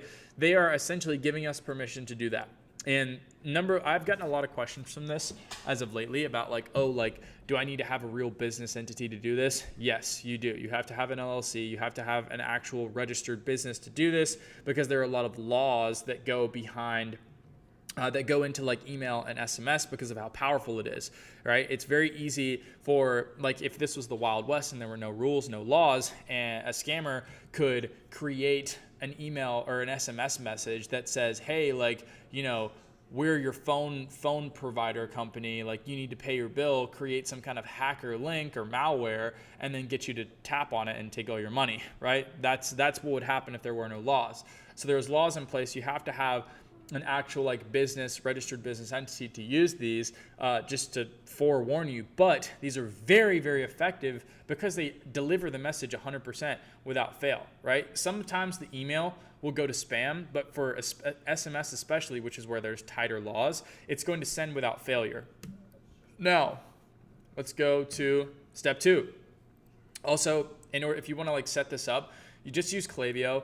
Klaviyo is what I use. Klaviyo is what most of the other big brand owners that I use also have. And there's other companies, but I use Klaviyo. There's lots of different flow options and stuff that you can create in there. It's just kind of the most cost effective and the most versatile for use. So step 2 is give value, right? So when somebody gives you their phone number, right, or gives you their email, you want to give something of value in return, right? So for us, it's a welcome flow, right? And there may be a discount there, or there may be an invitation, or there may be a $10 off coupon or some shit there, right? Or there's just some kind of maybe an education, maybe there's a newsletter, there's a message from me, or there's a message from Caleb or something, right? You want to make sure that the consumption of that direct communication, whether it's email or SMS, is something that's enjoyable and something that's beneficial for them to experience, right? The next step is going to be using it to sell, right? So they give you the number, you give them value, and then you ask for something in return. Okay, so it's they are gonna give you the number. You give them a favor. You say, hey, I got you, right? Thanks for the email and the SMS, right? And then when the time comes, now you ask for the favor. Now you say, hey, I want to reach out and formally, inform you that we have this product available, or that you left this in your cart and that we wanted to remind you in case you wanted to get it before it sells out, or that our sale ends in 6 hours and you have 6 hours to get this product at a good price because we want you to buy it. We want you to get it at the good price rather than the high price, right? Because we want to make sales and we want to pay the bills, right? So essentially, you can use this direct communication system anytime you want to sell something. Personally, about 40% of my acquisition and 40% of my revenue is attributed to email and SMS every single time that I do a release. Sometimes it's actually been higher since Texas banned SMS, and I think one other state banned SMS in their state. It's been lower, but it's still pretty doggone high. I think it was one time upwards of like 60%, which is crazy. And some brands have even higher. So this one's a very big one and one that I didn't want to skip over, even though it's boring. So the golden rules. Let's talk about the golden rules of marketing, right? After everything that we've discussed today, the golden rules of marketing are: number 1, get good at content, okay?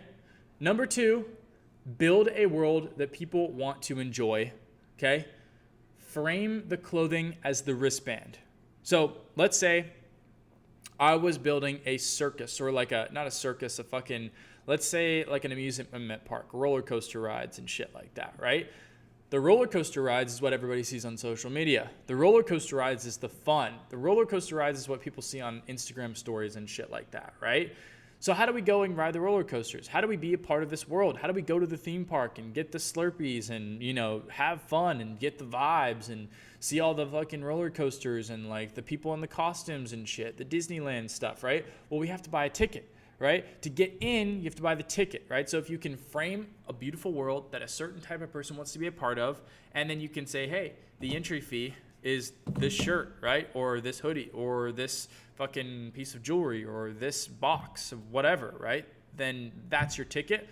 And now you can basically like use it as like the entry fee, right? That's your like wristband essentially. So that's how you need to think about clothing and your products. It's the door to enter your world, right? It's the fee. So the third thing that I want you to take away is that you need to learn your customer's language and develop your dog whistle. That's a big one. Okay. If you can learn your customer's dog whistle, what perks their ears up and gets their attention, then you can get their attention all the time, which is awesome, right? And if you have their attention all the time, you can sell to them all the time. And if you're selling to them all the time, you can make more products and make their life better and make your brand grow and ultimately make money, right? So you should be developing a dog whistle very, very intently. That should be your intention, okay?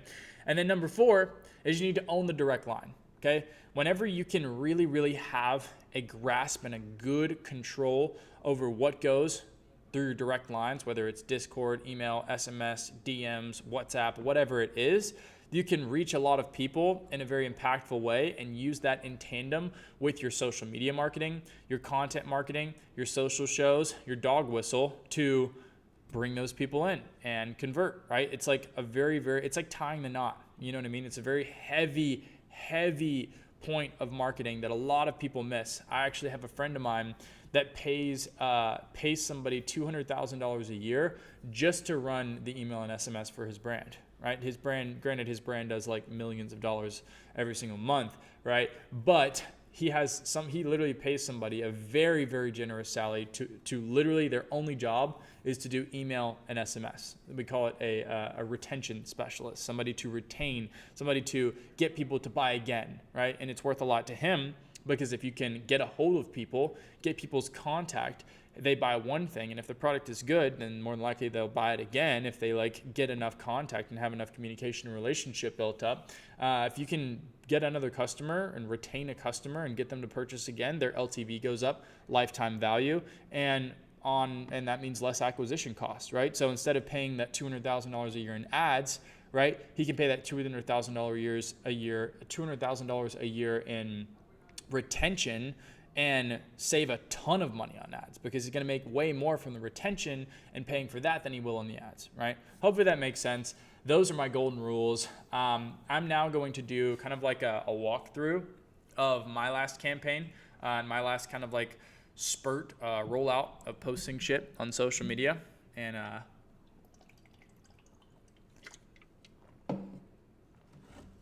going to take a drink before I do so. We still here? Y'all with me? I know we're digging right now. Lots of fucking information. You guys are still talking about UGC content. But yeah, it's a lot of information. I told you guys this was going to be a heavy day. Very intense day. Yesterday was intense, but honestly, today is deeper. Because it's just a lot of like the same information. And it's a lot of philosophical shit and fucking psychological tricks and shit too. So, we are now 2 hours in. Congratulations, guys. You guys are killing it. on the home stretch. We are on the home stretch. I just want to review this for you guys and kind of just walk you guys through my last campaign because I honestly fucking killed that shit. I'm not gonna lie. I really hit like all of my bases and we got some great results from it. So I wanted to kind of share with you guys how I'm implementing a lot of the stuff that I have talked about today and how I'm doing it in the way that I feel is suited best, right? Okay, sick. Looks like you guys are here. Amazing. Awesome. Okie dokie. Sick. Alrighty, let's get back to it. Where is my... Here we go. Okay. Yeah. Get one more sip, one more swig. Keep my energy up. Okay. So my last campaign did 1.6 million impressions on Instagram, and I got about 6,000 new followers. And I did that all in 1 week. It says 30 days here, June 21st to July 20th, but I only posted for 8 days. So this all happened within the span of 1 week. So there was zero ad spend. And this is basically how I did exactly that. I'm going to just take you guys through the steps and explain those steps, right? So first, I posted 3 types of content. The first type of content was product showcase. So if we go over to my Instagram, this is product showcase. This is product showcase. All of these shots are product showcase. This is product showcase. So there were 3 full different types of posts that were all about product showcase, okay? The next type of content I did was editorial content. Editorial content is gonna be the content like this. That's like kind of like a narrative-esque video. That's just like a story that some people are going to understand, some people aren't going to understand, but a lot of people are gonna fuck with because it's artistic and it's creative and it's hyper intentional, as you can see from everything in the video. And a lot of people really liked it, right? As you can see, this has really great engagement, 186 comments, 13,000 likes, right? Really good. This is, wait, nope. Wrong one. This is also something people really liked. This is an interview, and this is kind of like more artistic shit, right? This is micro characterization right here, because if you see this guy here, and then you also see him here in this video, right here. That's him in that video. Okay, so that's us displaying micro characterization. We did the same thing with Taylor, where he's in this video, he's in this video, and he's in this video. So repetition. Right? And he'll be in future campaigns that we shoot too. I don't know why the fuck that is, why that text is there, but it doesn't matter. First, the product showcase, then the editorial. The editorial, again, that kind of creative, just fancy shit that's like, it's gonna leave the viewer with questions. Now, I actually got deep as fuck into my bag with this one, and the reason this one got so many likes is not because it was super aesthetic. It was because I used some social engineering there, and that's something that I'm teaching on Tuesday in Urban Unity. That was like the real secret sauce behind this campaign. Like, yes, I did all the manual steps correctly, but the social engineering of what I did was like, that was what actually like really got people invested. So but regardless, that's kind of like, these are examples of the editorial stuff. So the cinematic shit, the stuff that doesn't necessarily promote the products, right? But it just tells a great story and gives people context as to why like the products are cool, right? It's really just world building, right? You can see from here that like elements, some common elements in the Tame Psychotic world are the audio that I used in the background, the people in the actual fucking video, like how they act, the story that we're telling, the visual elements, right? The dog whistle, there it is right there, the motorcycles. That is another big thing that's like making a lot of these people look, as you can see in the comments, you know what I mean? There's people who are highly engaged. Damn, I'm like reading some of these are cool. But yeah, like that's another example. Another example would be like this video. Another example would actually be this video or this post. This is kind of like a research and development post where I was just talking about like faces of inspiration. So people that inspired my kind of like work and kind of the art that I make, just like historical figures and people in art and whatever that inspired me. And then the last one was UGC. So UGC is going to be content like this and content like this, right? So it's not super good looking content. It's not super fancy content, right? But we've already got the fancy content, right? That's the fancy content. This is the fancy content, right? We already have that shit. This is the fancy content. UGC is real people. UGC is real people interacting with a real product that other people can either buy or not buy, right? This is another example. UGC, we've talked about it. You guys were really cracking on that earlier. There was, I swear I saw like 15 million people ask what UGC stood for in the comments, and then another 15 million people answer what it stood for. Regardless, that's essentially what I did. I posted 3 types of content: the product showcase, the editorial, and the UGC, right? So I built the world using the editorial, I showed the product using the product showcase, and I proved that people liked the product, right? That's essentially what you need to do in every single campaign. Now, the rest of it is just alignment, right? If the products align with your person's interest, right? So for example, these products clearly align with his interest because his interest is motorcycles. And these, in the video, he said like 4 or 5 times how well the pant-shoe interaction between the pants and the motorcycle boot were, right? He talked about riding. He talked about the waffle, the like honeycomb effect that you get in like this part of the jeans right here and like behind the knees that you get from riding and stuff, right? So that's going to be essentially like the proof that people wanted it, and it's going to show the alignment of like, okay, if our interest here is, for example, riding motorcycles, and this product aligns with that interest, then boom, you can see here, like I'm like wearing these pants. I'm in the garage. There's another motorcycle here. It's kind of all about that shit. You know what I mean? It's kind of all about the motorcycles and all about kind of like, a uniting factor and building them and being into specifically like vintage choppers and shit like that. So, and then the other thing is just making sure your story and creative direction are aligned with the same people, right? So the same people being myself, or being Taylor, or being or being Laird. You know what I mean? So the same people again and again and again. We made sure to show every single person who was involved in that campaign at least twice. So nobody got one feature. I got 2 features, one here and one here. Taylor got 2 features, one here. Actually, he got 3, one here and one here. And then Laird got 2 features. So one here and then one here, right? We showed everybody at least twice, which is that micro-characterization again, right? And honestly, every single person was super aligned with the products. Every single person wore the products well, and every single person used the products for its intended purpose and the aligned interest, to showcase the aligned interest, riding motorcycles and shit like that, right? So that is essentially everything that we posted.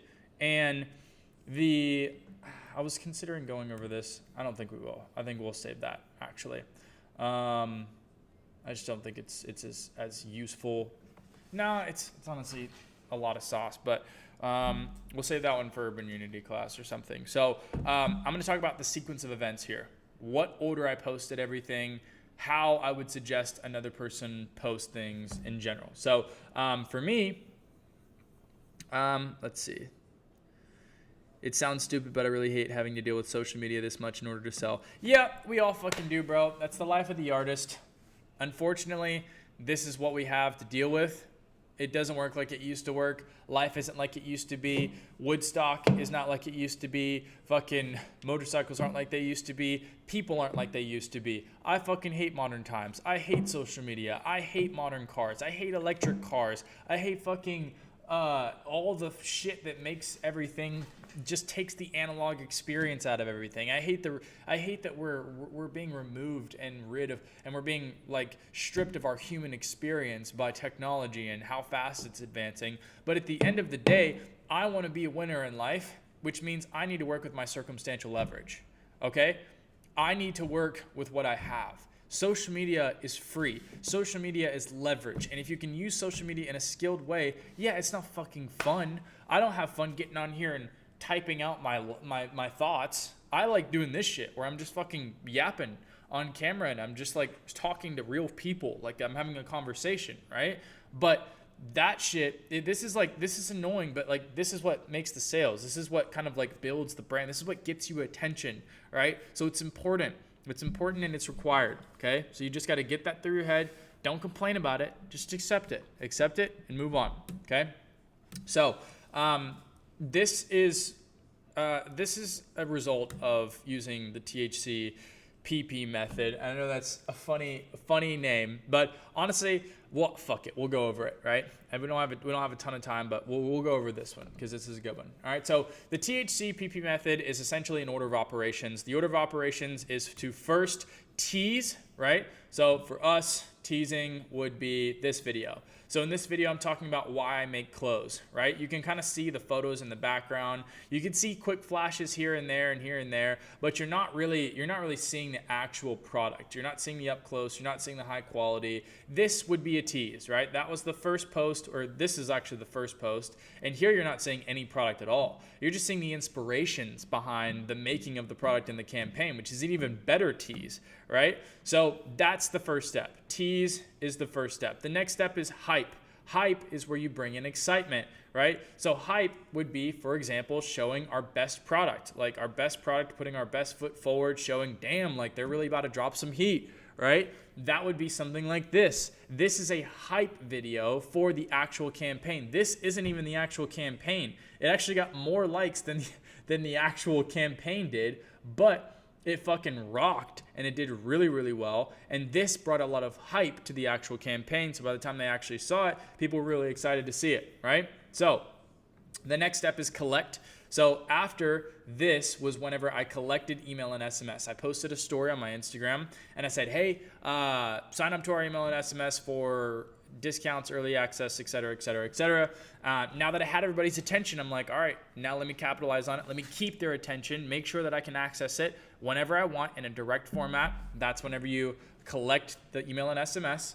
Then you push, right? Which is where the actual campaign comes in, right? And that's where this video, this like photo came in, and then we had the UGC video, right? This was all in the span of like a 24, 48 hour period. And then I also threw this one in there, which is just an Instagram story from my main page. And I also promoted a little bit from my main page, but for the most part, I'm just pushing on the brand page, right? And that is where you're going to like push people to the site, right? You're going to push people to the product. You're going to push people to make the purchase. And then you're going to pull, right? Because you don't want to fatigue the audience. You don't want to fatigue your abilities to push, right? So you're going to pull your efforts, which is what I'm doing right now, right? And I'm gearing up for the next collection, which is 15 pieces. We did 5 pieces this past month. Next one's 15 pieces. And the campaign's going to be bigger, better. The products are going to be better. I'm using the slingshot method. Slingshot method, only the Urban Unity students know about. That's one of my secret weapons. I use that about twice a year. It's a marketing strategy that I don't have time to go over today, but yeah, it's fire. I'm really, really excited. Next one's gonna be a fucking banger. Anyways, so that's essentially what I've taught people to use at the very baseline. That's what I've taught people to use, and this fucking works. This shit works. It's worked, and these are small wins. I know, 5K here, 10K here, 25K there, but I want to show you guys the small wins because this is a result of this, right? The THC PP method was basically one of the first marketing strategies I ever taught anyone ever, and it works. It works, and I came up with this acronym because I like it. It sounds funny, and it's fucking, it's kind of a gag. I learned a lot of these from just different marketing experts that I've listened to over the years. But essentially, like, that shit works, and that is what produces results, and then over time it does compound, right? And that's like where you start seeing the bigger numbers, like this, for example, right? So here is your marketing prep from A to Z. All right, so we went over marketing today. I'm going to show you guys what the prep looks like. So number 1, you're going to pick your 2 channels like we talked about yesterday. Instead of picking all 10, you're going to pick 2, one short form and one direct comms, right? You're going to get badass at those 2, right? You're going to own those 2. Number 2, you're going to post content before you launch. Okay, so before you launch your product, before you say, hey everybody, go buy my 100% cotton t-shirts, you're going to post content to try to get traffic and attention before you do that, so that people are excited and anticipating the purchase and you actually make some purchases, right? Number 3, you're going to run your content engine, right? So yesterday's triangle, top of funnel, middle of funnel, bottom of funnel, powered by the 5 pillars that we went over today, right? Number 4.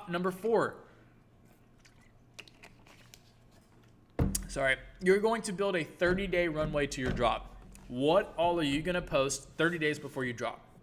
All right, I want you to come up with at least one idea for each and every day, because that's how many it's going to take you to get good enough at making content for even one of them to hit its mark, right? And honestly, I'm just going to be straight up with you. Some of you guys, it'll take more than 30, all right? Because some of you guys think about things with more critical, with more critical thinking, and you look at it, you're like, okay, this is right and this is wrong, and I need to change what's wrong and keep what's right. Some of you guys do that automatically, and some of you guys still have to learn that.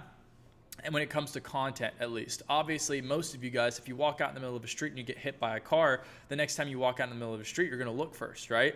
But when it comes to content, there's much less pain associated with it. So it takes some people longer, right? But for most people, within 30 days, you can get a video that's going to get some views, right? If you post every single day for 30 days. That's not once a week. That's not once every 3 days. It's every single day for 30 days, okay? Just because I only posted for 8 days leading up to my drop does not mean that you can do that, because most of you guys don't know how to make content, and most of you guys are going to suck at it your first try, which means that you need time. You need time, you need practice, and you need reps, okay?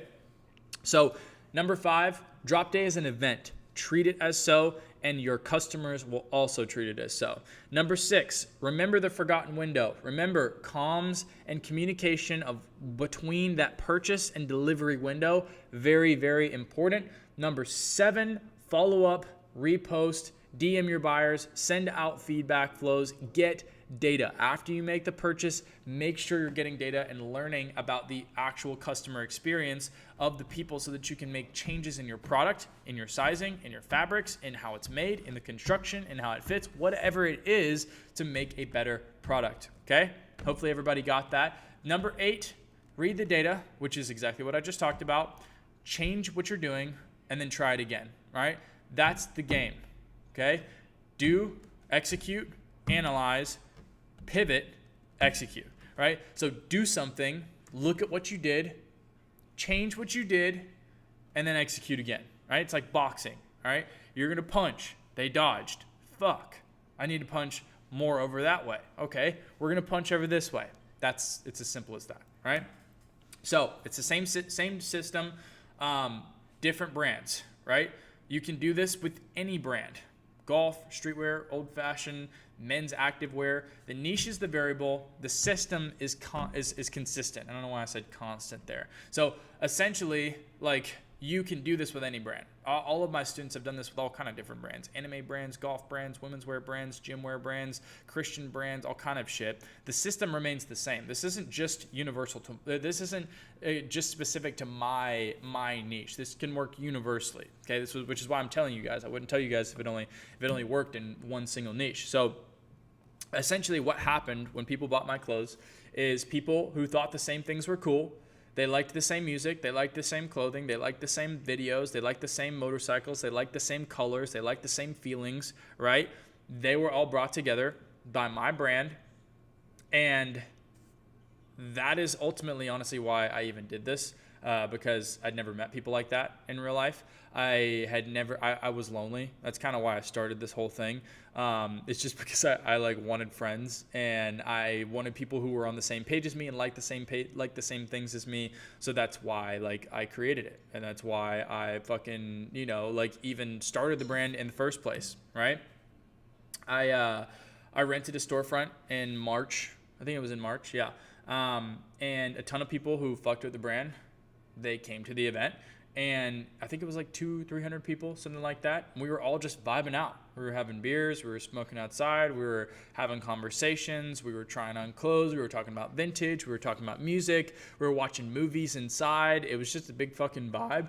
And yeah, everybody made friends. I remember I was walking through the line and I met this guy and I recognized him from one of the previous pop-ups, and he was with another dude. And I was like, what's up, dude? How's it going? Welcome back. And he was like, what's up, man? I just want you to know that, you know, this guy, Aaron, behind me that I met, is my best friend and has been since I met him at your last pop-up, and we hang out every day, and it's been fucking sick, like finally having somebody that's like me. And I was like, wow, that's awesome, right? And that's like what the whole point of it was. That's why I did it. It's because I wanted somebody like that, right? I never had those kind of people growing up. I never had homies that were like, they were interested in the same shit that I was growing up, because I grew up in a place where there wasn't a lot of people like me, right?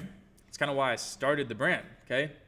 So they'll say, I like music, I like motorcycles, or I like rock and roll, and then they relate to me, and then underneath they feel something that they're like, oh shit, like, you know, like I resonate with this, and I don't really know why, but I do. And that's how most people are with marketing, right? That's why it works, is because people like resonate with something.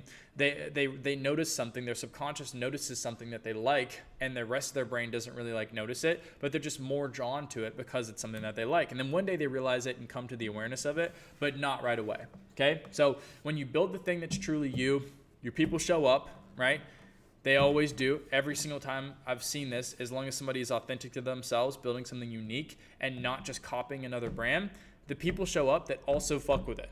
Okay? They show up, they purchase, they watch your content, they start fucking with your brand, and as long as you're curating a good or a great customer experience, they're gonna keep showing up. Okay? And essentially what happens is your brand becomes a flag that they can finally wave on their ship. You know what I mean? That's fucking epic. That's what you want, right? So you don't need a two-year plan, okay? You just need to execute in the next 3 months. We've got fourth quarter coming up. We're about halfway through the year. We're in what are we in? July now, towards the end of July. Over half of the year is gone. All right, we're moving into quarter 3, and quarter 4 is where all the brands blow up. That is where brands come up, because that's the greatest opportunity of the year to make a purchase. And all of the brands that are going to make it in quarter 4, they're starting now. All of the brands that are coming up in quarter 4, they're starting now. They're grinding for the next 3 months. They're building their pages. They're building their SMS lists. They're building their email lists. They're creating products. They're getting data on those products. They're preparing for fourth quarter, because fourth quarter is the month. Fourth quarter is the part of the year where everybody gets like their leap of like, fuck yeah, like let's quit the job and just full send this, right? Because the purchase intent is higher because of Black Friday, holiday shopping, all that stuff. And you can be that person if you just start now. If you just start now, you can be the person. I remember whenever Christian joined his last year, Black Friday was the season that he like really just blew up and like went crazy with his sales. And he started 3 months prior to Black Friday, and he did what he needed to do. He got it done. He fucking blew his brand up, quit his job, and now he's all in, you know? So like I said, quarter 4 is coming up. You got a 90-day roadmap, and the first 30 days should look like this. Number 1, you should finish and pressure test your brand identity, right? You should, which is what we've been talking about since day 1. Number 2, you should pick your 2 touch points, right? Your short form and your direct comms, and start creating there. Start getting in reps. Start really, really practicing. Your third step is going to be dialing in the 4-bucket framework, which is going to be like understanding how to work as a clothing brand owner, understanding what tasks are important versus what tasks are a waste of time to spend your time on. That's how you're going to make the most of your time, essentially. Now, the second 30 days is going to be building the first product. Now, whenever you're building the product, you need to work on one concept designed for where do you get that, right? You're designing that product for somebody else to see that product on somebody and be like, where did you get that, right? Because that is what's going to bring that second sale. That's what's going to bring that comeback with another person, that word of mouth organic acquisition that every brand dreams of. Okay, that's what you need to be designing. You need to be designing with the customer in mind, that every single customer who wears that product is going to be like, this is fucking fire. I'm wearing it every day, and I'm telling everybody that asks about it all about this product and where to find it, right? So then you're going to want to do your first small drop, okay? Maybe a 30 MOQ drop, right? No inventory gamble. Don't go for 50. Don't go for 100. Don't go for 500. Don't go for the MOQs recommended by the manufacturer. Push it as low as you can, not like below 30, but going below 30 is just on some pussy shit. You don't even stand to lose really any money if you go below 30. As long as you sell like 5 things, you break even and you're fine, right? And then bucket number 2 is created before the first sale, right? Remember the forgotten window, right? The time between the purchase and the delivery. As long as you take care of that before you get your first purchase, you've got bucket number 1, bucket number 2, and then potentially, if you made a good product, bucket number 3 taken care of. And if you made a really good product, bucket number 4. And now you have all 4 buckets to work in, right? Now, the last 30 days is going to be doing your actual first drop, right? So building the drop like an event, getting ready for it, hyping it up, showing excitement, delivering excitement, channeling excitement to your actual followers and the people who are watching the brand, right? So that's going to be like 2 weeks of anticipation content and then 2 weeks of launching, right? And then for me, I'm saying this, take all this with this 2 weeks of this, 2 weeks of that with a grain of salt. If you guys don't know how to make good videos, it may take you 2 weeks just to even post your first video. You know what I mean? A lot of you guys are really scared to like post videos, whether your face is in it or your face isn't in it. You're just scared of like being perceived and shit like that. So you need to like, number 1, spend the next 30 to 60 days before you post a video just getting over that shit. Get over it, all right? Get over the fear of perception, because that is ultimately what's going to keep you from anything good in life. A fear of perception is like you're just being scared. Don't be fucking scared. That's the best thing I can say. I'm not going to give you guys some fucking Superman speech about that. Like, just don't be scared. Don't be a fucking bitch about it. You know what I mean? Just like understand everybody's perceiving you anyways. Everybody's judging you, and nobody really cares that much, okay? The 10 seconds that they're going to be like, oh my gosh, they're posting blah, blah, blah, blah, blah. And then after that 10 seconds, it's gone. They don't give a fuck. They're thinking about themselves. They're worried about themselves. Everybody's worried about themselves. So don't care. Don't like put thought and energy into what other people are thinking about you. Okay. So work on the forgotten window like it matters, because it does. And work on the customer experience like it matters, because it does. Okay. Now, what's missing is not talent or taste, maybe taste. Right? Some of you guys haven't really put time into taste development, and that's okay, right? It's okay because maybe you didn't know how taste development worked before this call, right? What you don't know, you can't fix, right? Now you know how to fix it. Now you're going to go fix it, right? So what's missing is not the talent or the willingness to do so. You guys have been sitting here for 9 hours now, 9 hours to learn this stuff, okay? Your grit is there. Your tenacity is there. Your try is there, okay? Your talent.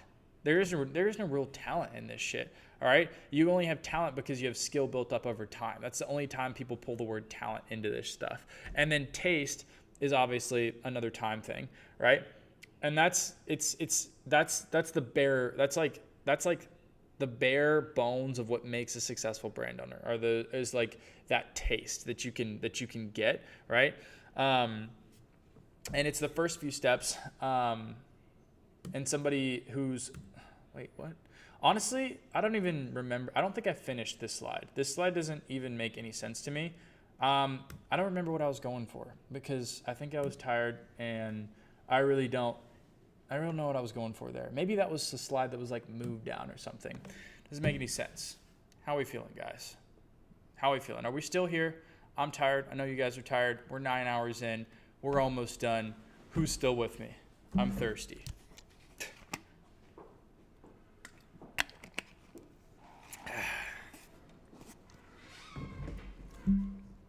Pepper taste. Watch more, read more. That's it. That's honestly, yes. Watch more and read more. Watch more, read more, do more, see more, experience more. That's how you get good taste. And I hate to keep harping and be like the guy that just keeps talking about taste, but that's so fucking imperative. It is so imperative that you understand that taste is important. It's so imperative. And if you don't have and the funny thing is, like, nobody wants to have good taste. Nobody cares to have good taste. So if you just are like one of the very few people that want it and put a little bit of effort into like getting good taste, then you can get good taste. It's fucking awesome. It's great. Sick. Okay. I'm glad you guys are still with me. I know we're long in this. So I have some questions for you. Okay. Number 1, did these 3 days out deliver anything that you've ever paid for? If you have paid for knowledge or handbooks or ebooks and shit like that, let me know if I did better than all the people that you've ever paid for information. That's my first question. Because if the answer is yes, then I will have done my job, which makes me happy, right? Okay. Feeling nervously excited for what's to come. Fuck yeah. That's exactly what I want to hear. Good stuff, man. Oh, I have 2 of these in front of me. I don't know how that happened. Okay, sick. You over-delivered. Amazing. That was my goal. Okay, next question. At the start, I told you I had 2 agendas, right? Agenda 1 was to give you the best free class on marketing and building a brand over the course of these 3 days that you've ever seen. Did I make good on that promise? And if I didn't, be honest and say no. Tell me where the better one was. But if I did, you got to give me my flowers, okay?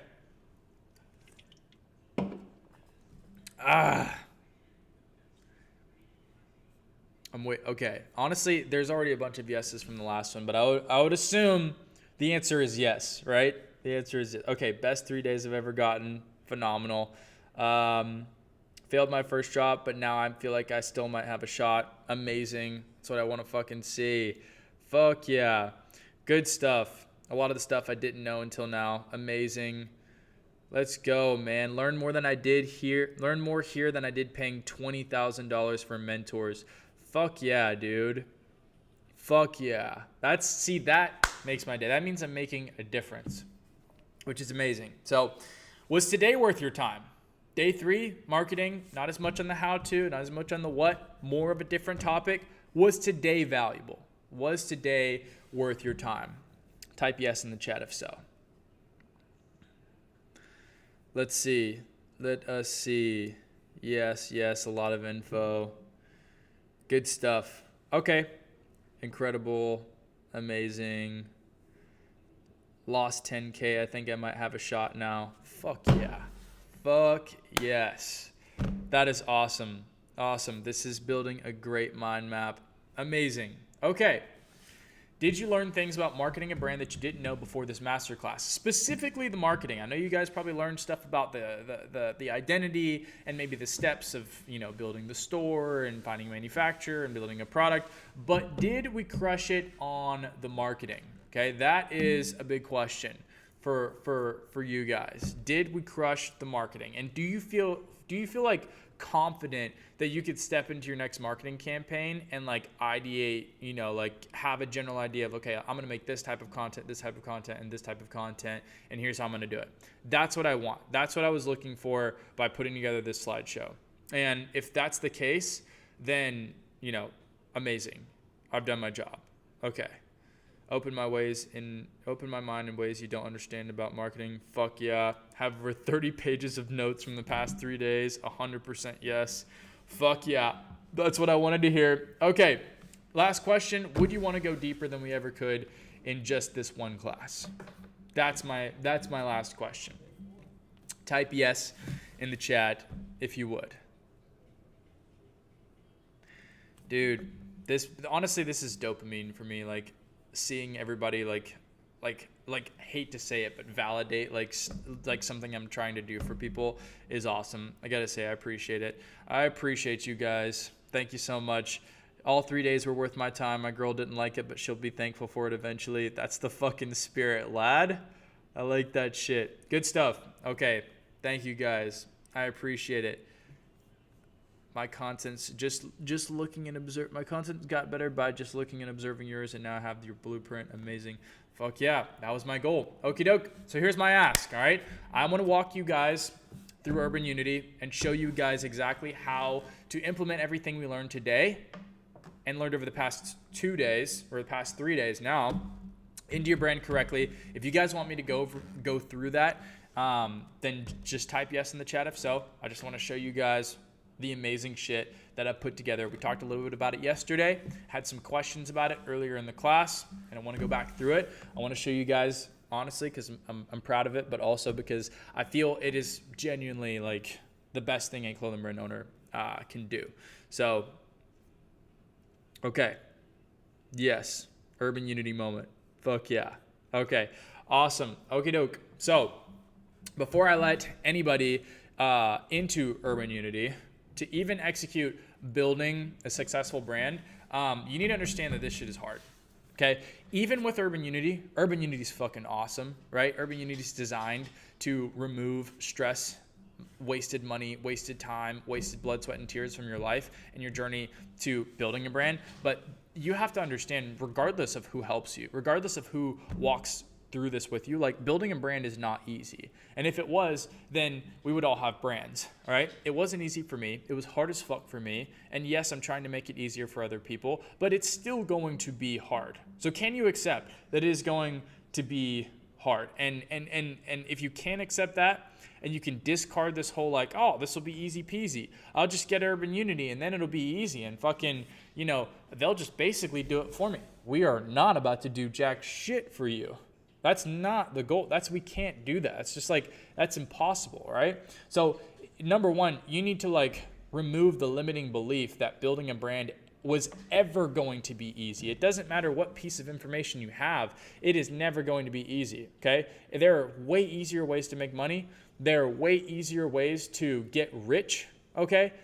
This is just a cool way to do it, and a fun way to do it, and a fulfilling way to do it, and a way that I like to do it, and a way that a bunch of other people said they wanted to, so I made a master class and built 2 businesses on, trying to help people try to do it. That is why we do it, right?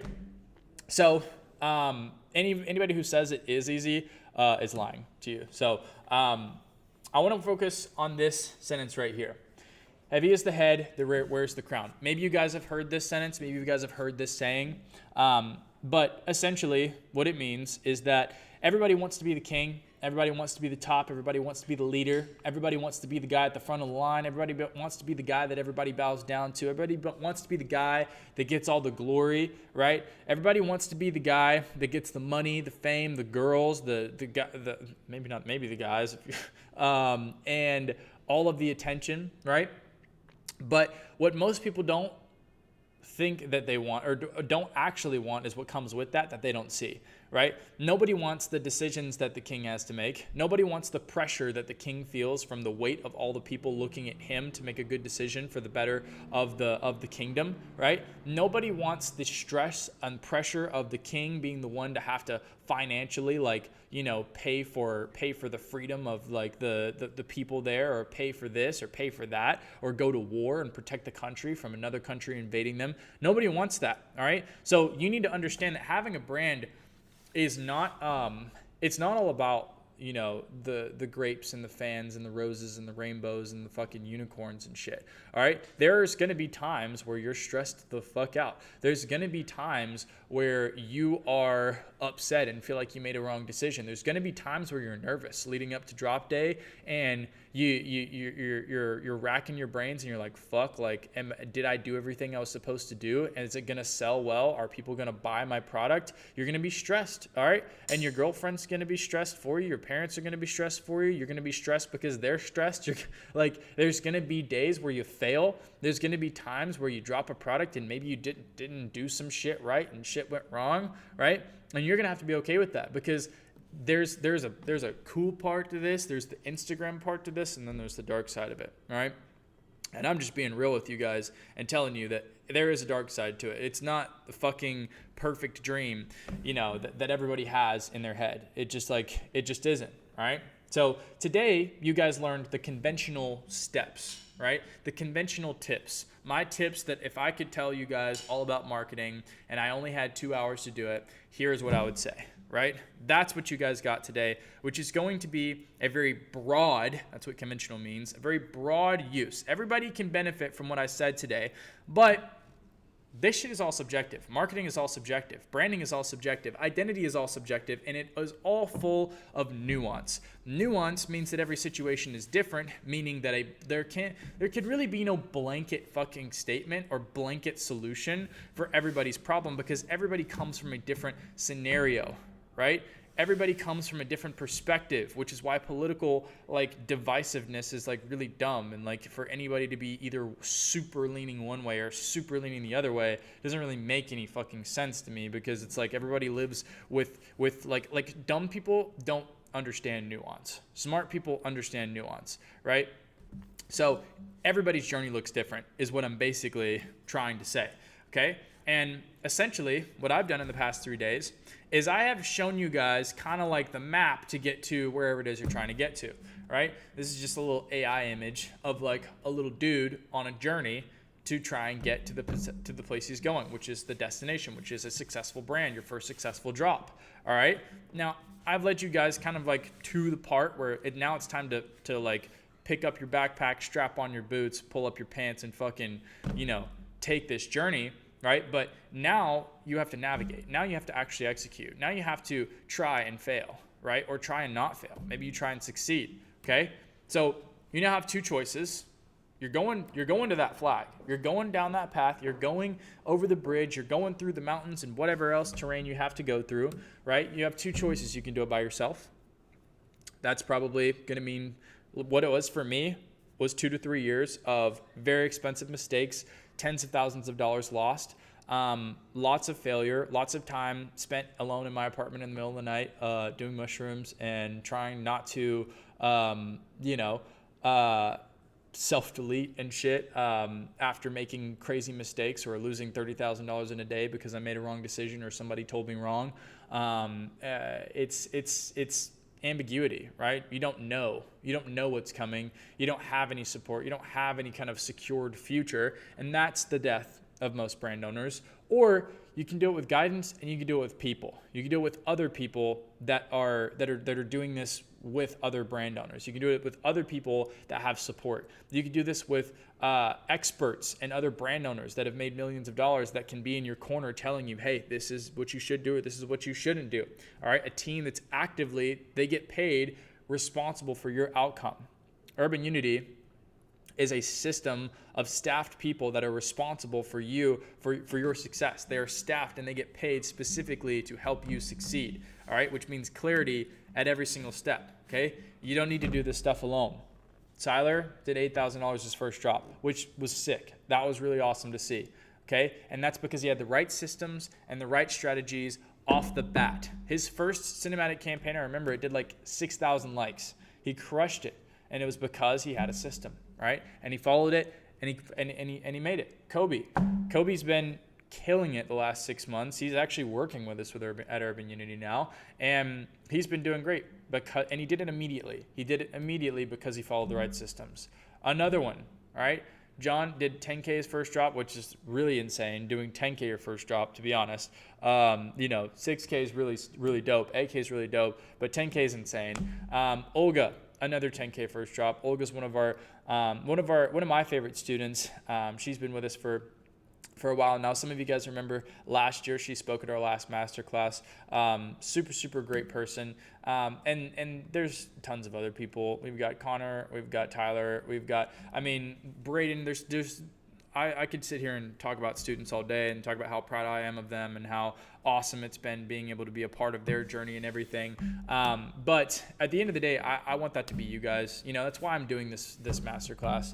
I want you guys to be also winning. I want you guys to be, on our Saturday calls and on our calls throughout the week, sharing wins. I want you guys to be in the chats, helping other students. I want you guys to have a question in your head and have immediately a solution to it just because you sent one message to somebody. I want you guys to have just every resource that you need. I don't want you guys to struggle with manufacturers. I don't want you guys to get scammed by manufacturers. I don't want you guys to pay all this money for a bulk order and then get the bulk order in and it's not what you paid for and you can't get your money back. I don't want you guys paying designers that are going to run off with your money and give you some empty PDF bullshit. I don't want you guys doing any of that stuff. All right. I don't want that stuff to happen. And that's the reason for my existence on social media, was because I had shit happen to me that I didn't fuck with and I was going down a bad path and I've dealt with a lot of stuff and I don't want other people to deal with it. So that's why I make the stuff that I do. You know what I mean? All the videos that I make are to inspire people to skip the stuff that I went through, that I didn't have the solutions to whenever I did them. So I want that to be you. And that's why I built Urban Unity. And specifically for you guys in this call right here, 540 of you left. That's why I built the canvas. And the canvas we talked a little bit about yesterday. Most of you guys know what the canvas is, and you guys saw our like kind of demonstration and kind of showing the images and stuff of it yesterday. Today we're gonna actually do a little demo, which is gonna be sick. I'm really excited about. And yeah, I just want to ask you if you're ready to build your brand the right way. Just put me in the chat. If this is something you'd be interested in, put me in the chat. If you guys want to work with me, you guys want to work with my team, you guys want to work alongside other students and other members of Urban Unity that are killing it and have been killing it for a while and can offer you support, community, friendship, camaraderie, then I want you to put me in the chat. I'm going to tell you guys about this. I'm going to show you guys this. Awesome. Amazing. Okay. Permission granted. Thank you guys.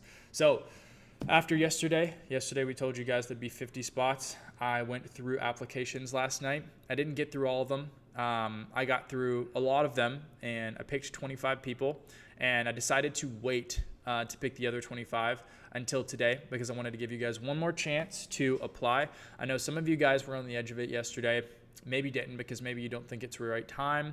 Maybe you don't think it. Maybe you don't think you can afford it, or you're scared to like share your vision, or you don't want to talk to somebody else about it. Whatever the reason be, I'm gonna give you guys one more chance. And I'm going to save those last 25 for after we go through stuff today. And this is ultimately the last day of the masterclass. So after this, I'm back to the fucking races. I'm putting together my campaign for August. I have a $60,000 purchase order I've got to pay for. I've got to figure out how to sell those clothes, and I've got a lot of other stuff going on this year. I'm going to be really busy. Won't be able to do these streams really anymore for maybe a while, But this is the last chance that you guys have essentially. So to rehash in Urban Unity, you're going to get 5 group coaching calls per week. Like I said, I have a coaching staff of 5 members, myself included. Nick takes the meeting in the class on Monday. He teaches a class, and every week he goes into like Shopify, tech, Klaviyo, analytics, all the computer genius-y shit that I'm not good at. And then on Tuesday, I go over identity development, community building, content, creative direction, art direction, that kind of thing. And then on Wednesday, Callie, who is our production coach, he goes through production, tech packs, suppliers, manufacturers, terminology, that kind of stuff. On Thursday, you get another call for content and creative direction with Trey. Trey's the owner of Six Shooter. He's been our second longest standing coach. Nick was our first. Nick's been with us for over 2 years. So is Callie. Callie's been with us for about 1.5 years actually. But I brought Trey on specifically to help with content because that was a greater need than some of our others. And then on Friday, you get a call with Omer. Omer is our designer coach. So Omer's the only one that has a lot of hands-on experience actually making clothes with his hands. So doing the pattern drafting, doing the sewing, doing all of the trims and all of the applications and stuff. He actually does most of his production in LA himself, which gives him a lot of authority and experience on exactly like how to make a garment, how to do construction, what fabrics and what trims and stuff to use. So great calls, obviously all 5 days during the business week, so Monday through Friday. And then on Saturday, sometimes we do a group call, just me, the students, or just the students, or just me and the other coaches, where anyone's welcome. And, kind of we just talk, answer questions, talk about what we're trying to do. Then apart from that, that's just the tip of the iceberg. You guys are any Urban Unity student gets direct support from myself, my entire team, my CSM team, which is your first line of contact, the other students, the other coaches. We pretty much live in that Discord to help whoever needs help. That's essentially the full purpose of it. And we have chats created with you guys, with multiple people on the team in the chat, so that if one person's busy, you're getting help from another person. Beyond that, obviously a comprehensive curriculum. It's a curriculum that I've written and adjusted over the past 2 to 3 years now. And as we've gotten data, we'll be continued to adjusting that to basically keep refining things into the direction that, has been shown to produce results for other students, just like a university would, and then outside of that, exclusive resources, which is like manufacturers, designers, photographers, people who do media, directors, that kind of thing, models, Models is one that I'm really trying to scale up this year because models is difficult, especially finding models that are, really cost effective. And then outside of that, obviously personal accountability. So there's going to be, check-in calls, scheduled routine check-in calls to hold you accountable, to make sure that you are moving through the syllabus, moving through the curriculum, moving through the material, making sure that you're engaging, that you're showing up to calls, etc. And then beyond that, tailored support. Some people's situations are weird. Some people's situations are really groovy. And if you do have a specific situation that maybe is a little off base from and a little bit more nuanced than what the comprehensive curriculum for everybody else and the syllabus for everybody else would instruct you to do, then we have to alter that and we have to account for that nuance, which is where the tailored support comes in, and where a lot of these plans that are written out for people and kind of roadmaps that are written out for people are written with their specific nuance and kind of like path in mind, right? So another thing I want to highlight is we actually grade your work, right? So whenever you go through the syllabus, again, we operate like a university. You have assignments that you have to do to get through steps from A to Z to get your brand to where it is for a successful drop, right? To where we want you to be. And every single assignment, if you do a shitty job of it and nobody holds you accountable to that, like, you're not going to achieve the desired result, which is why we have a standard, and which is why we have people grading your homework and why we have people offering you feedback, because our goal is to ensure that if you do every step from A to Z and you do it to our standard, that you are guaranteed success. That's our goal, is to guarantee somebody success, is to guarantee the student who does each and every step the success that they desire for themselves, which is why we grade each and every individual assignment, and we have standards, right? And if you don't pass your assignment, you have to do it again. And obviously we're going to give feedback. We're not just going to tell you it's wrong and then do it again. We're not bad teachers. I like to think that we're decent teachers. But yeah, that's kind of how the how it works, right? So. That's Christian, some of his results. This is Umair, some of his results. Umair's been killing it. OG student, OG. And now I'm going to kind of go over a little bit of what the Canvas is. So this is the Canvas. The Canvas is essentially your dashboard, right? So Marsh AI is essentially a ChatGPT for your Urban Unity. And the information in ChatGPT is not like your regular ChatGPT. It's just like the brand building philosophy that is data that has been stored up from hundreds of calls that I have taken and taught, hundreds of classes, and lots of video modules that I have made for this specific curriculum, as well as YouTube videos that I've made, or Instagram videos that I've made, or just writing excerpts from my notes on my observations and research within this industry. So you have the opportunity to communicate here, and as you can see, this kind of works just like it works just like your ChatGPT does. So, like I asked, for example, here, in what video do you talk about brand identity? That's in video 5. That's also video 10, kind of like direct references, right? I can also start new threads. And let's say I want to find a manufacturer, right? Let's say I want to make a washed cotton hoodie with rivets and studs on it. Can you recommend a manufacturer for me to use to make them? This is sick. Watch this.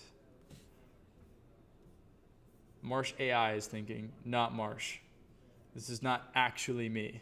Just for transparent, just to like tell you guys. All right, don't think too hard. Give me this manufacturer. Hopefully it'll work. Okay, sick. Okay, so for that piece, I'd recommend reaching out to, I don't know how to say that, but I do know the first word is Dongguang. But basically, all of this is our data, our manufacturers, and I can even be like, send me the link and contact info. I bet it'll send me the link and the contact info as well. Wait, it already did. Yeah, contact Evelyn from Dongguan. Sick. Okay, and also, if you look here, everything is saved to memory. So every conversation that you have, your onboarding conversation is recorded and saved to this memory. So it has context of what you are making. So this knows now that I want to make washed hoodies with rivets and studs on them. It knows that I've reached out to a manufacturer, that I've been looking for an email, right? I got this email and I got the link. And it knows like all the projects that I want to do. It knows your brand story, which is gone over in onboarding. It knows the questions that you ask in your chat with your CSM and your leads and stuff. And it's storing all that information so that it can use it to help you, so that it's not like you're asking a fresh question, right? So let's say you'd ask 10 different questions about what you should do to maybe add a separation factor or an it factor to that hoodie, right? This is essentially going to save all that information and take that into account when it's giving the answer, so that it's not just like a fresh answer, which is fucking insane, right? That's what this memory bank is for. The memory bank is essentially to kind of keep track of like the messages that you've sent, the days that you've been on, the days that you've been actually on like on the program and stuff, and kind of like all of the calls. Like, look, you can see like what call you've been in and how many minutes it's been in. So this is obviously a demo. So we were just testing, like trying to max out whatever we could so that we could like stress test it. But yeah, like you can see like what the Marsh AI has learned. So like what the memory has learned and kind of how it can apply all of those things. So your preferences, your goals, more preferences and goals. And yeah, it's like, it's really, really sick. Like this whole thing is insane. You can go to manufacturers, kind of peep these. I'm not going to like show that too much longer because I don't want to give away all my students' manufacturers. And yeah, it's fucking sick. Like this whole thing is awesome. You can go from here to access the course. I'm not going to click on that, but yeah, no, and you can, and the crazy thing is like, I'm not on my iPhone, but you can do all this. Like you can text the AI from iMessage, which is crazy. Like you can iMessage or WhatsApp message like this, and it literally is like, it's like a normal iPhone message. So if I had a question and I had this number saved in my phone, I could just message it, ask it, and it would tell me, which is insane. So anyways, yeah, that's the canvas. Oh, what the heck? So if you're somebody that's a beginner or you're intermediate and you just want help with this shit, maybe you're stuck, whatever, like this is it. You know what I mean? This is fucking like pretty sick. So yeah, that's essentially what it is. I believe that if you're a new brand owner or you're a current brand owner, Urban Unity is for you guys. I love this shit. I live, breathe, and eat this shit for breakfast. And yeah, even if you don't work with us, we're still going to direct you in the right direction. And there's no risk to booking an application or getting a call with my team. It's literally just, even if you don't work with us and it's not a great fit, maybe we don't feel like we're the best fit for you, can help you. Maybe we don't feel like you're the best fit for us, and kind of like where we sit, we're still going to try and direct you in the direct you into the right direction. So regardless, you get value for whether you pay for anything or not, whether you join Urban Unity or not, whether you want to or not. But you get, nothing more as long as you don't apply. So just scan it, apply, just see what happens. All right. Just keep an open mind. Understand that me and my students are moving quick as fuck. We're coming up this year and we are going to crush. So with or without anybody else who decides not to join us, that's where we're at. So that's just, that's the QR code if you want to tap in to scan that. So just be thorough. I think most of you guys who are in the WhatsApp may have seen some of the applications as I was going through them last night. Other folks are very thorough. I'd encourage you to match that energy. Be very thorough with your application. Don't rush it. Make sure that you are putting a lot of effort into that, because I don't want to work with people that don't care enough to fill out the application thoroughly. And if it's approved, my team's going to shoot you a call. If it's something that I like, my team will shoot you a call and they're going to get on the phone, talk with you. And if it's a fit, we'll start building together and we'll get you inside. But again, I'm only doing 25 more spots. So going to have to be picky here. Already did 25 yesterday because we got a lot of applications in. So to recap, now that we've talked about Urban Unity, to recap what the brand actually is, right? That's what we went over the first day, the identity, the essentially whole philosophy, right? The audience, the point of view, right? Number 2, why most brands fail, right? We talked about why people failed as a result of having no foundation, not having clarity, not knowing what to work on. We talked about the brand identity, right? We talked about your person, your 3 words, everything that you're trying to deliver, right? We talked about your it factor, your separation gap, right? Your product. We talked about how to make that product, how to tailor it for a great customer experience, and how to tailor that customer experience to then affect other people and convince other people to come with you to buy your product. Then we went and talked about the 18 question framework, which is which was you guys' homework, which hopefully you guys filled out. I think a lot of you guys did. And then over the last 3 days, in day 2, you guys learned the how, right? The how was yesterday. It was intense. It was a lot. I know, right? You guys went through the full 15-step build map, right? From product to the platform that you're promoting it on, to the drop, to retaining those employees that you get, the customers that you get from that first drop, and then to turning that into data for your next drop, right? So you can execute again, but with sharper efforts and more refined efforts. And then we went over content, the content that you post before you launch, the 3 different types of content. We went over why to post each type of content, the purpose that it serves, right? We went over the 4-bucket framework, which is the entire customer experience organized from pre-purchase experience to the social experience, so that you guys now have clarity in terms of what to work on as a brand owner. We talked about how to diagnose, right? How to find the weakest bucket, how to work on that weakest bucket, and how to basically pick a task to work on.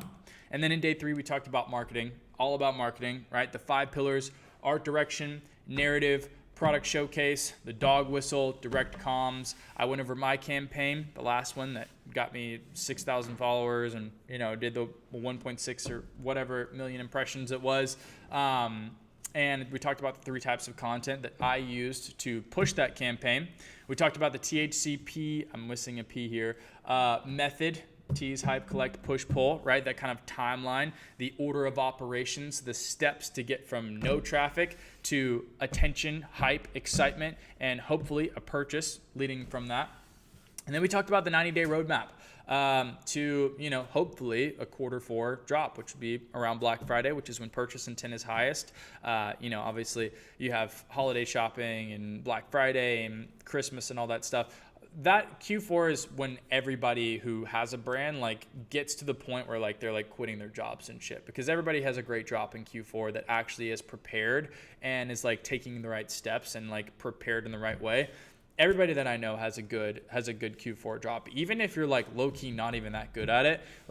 Everybody I know still has a good Q4 drop because purchase intent is just that high. So that's what we learned over the 3 days, but none of that shit matters if you don't execute correctly, right? There's going to be a ton of people who are going to take everything here. They're going to go and they're going to be sick, I just got the blueprint for free, and they're going to execute and you're going to fuck up. And that's just what it is. Even if you are in Urban Unity, you're still probably going to fuck up. Just me being completely honest.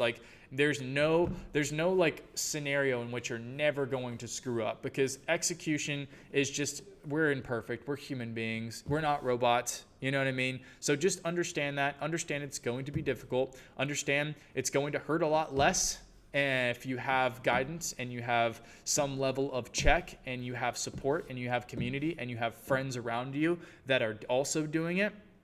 But regardless, this shit is going to be hard. Whether you're in Urban Unity, you're not in Urban Unity, you watched this class, you didn't watch this class, it's going to be fucking hard, all right? And you're not about to just walk into this and play a video game, and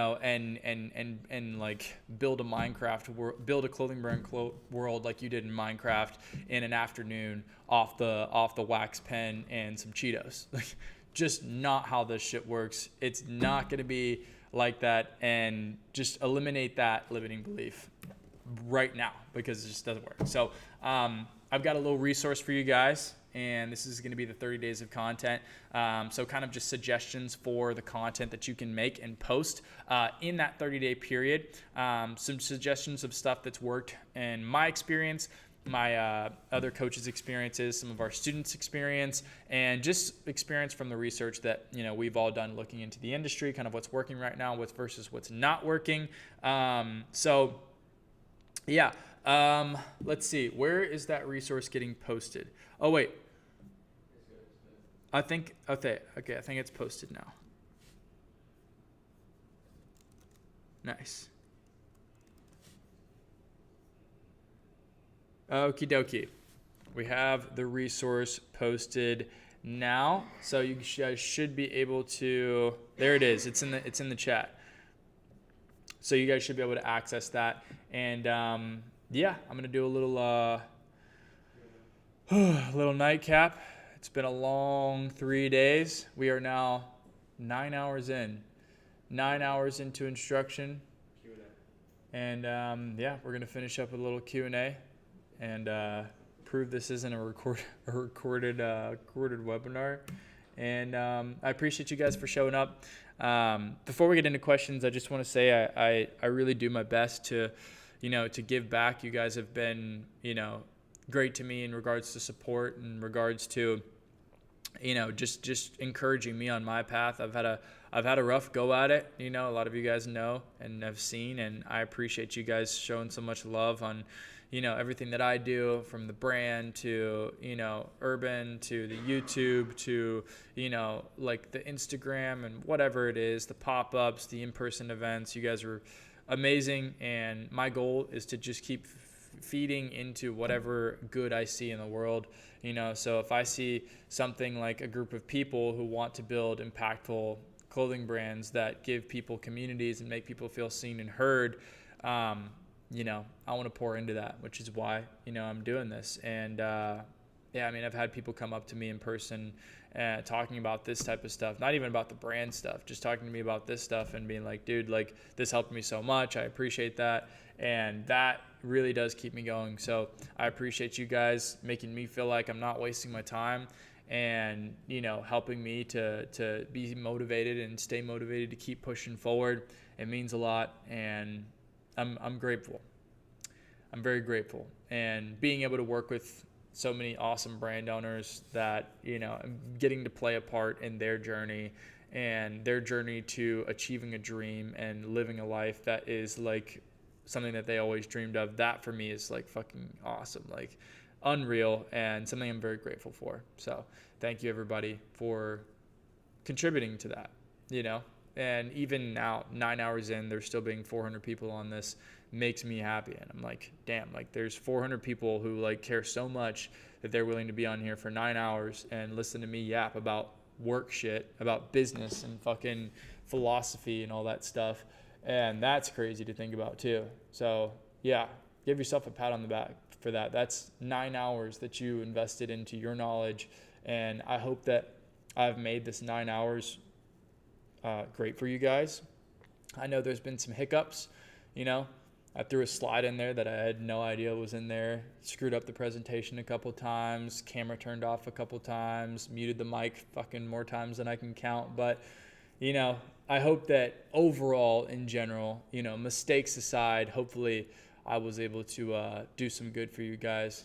Ultimately, that's my goal, even with Urban Unity, Urban Unity is like helps me to fund the brand and helps me to fund my life and pay my bills and stuff. But at the end of the day, there's always an easier way to make money. You know what I mean? For me, it's like getting to help people and also like pay my bills at the same time. Getting to help people with a specific struggle that I had.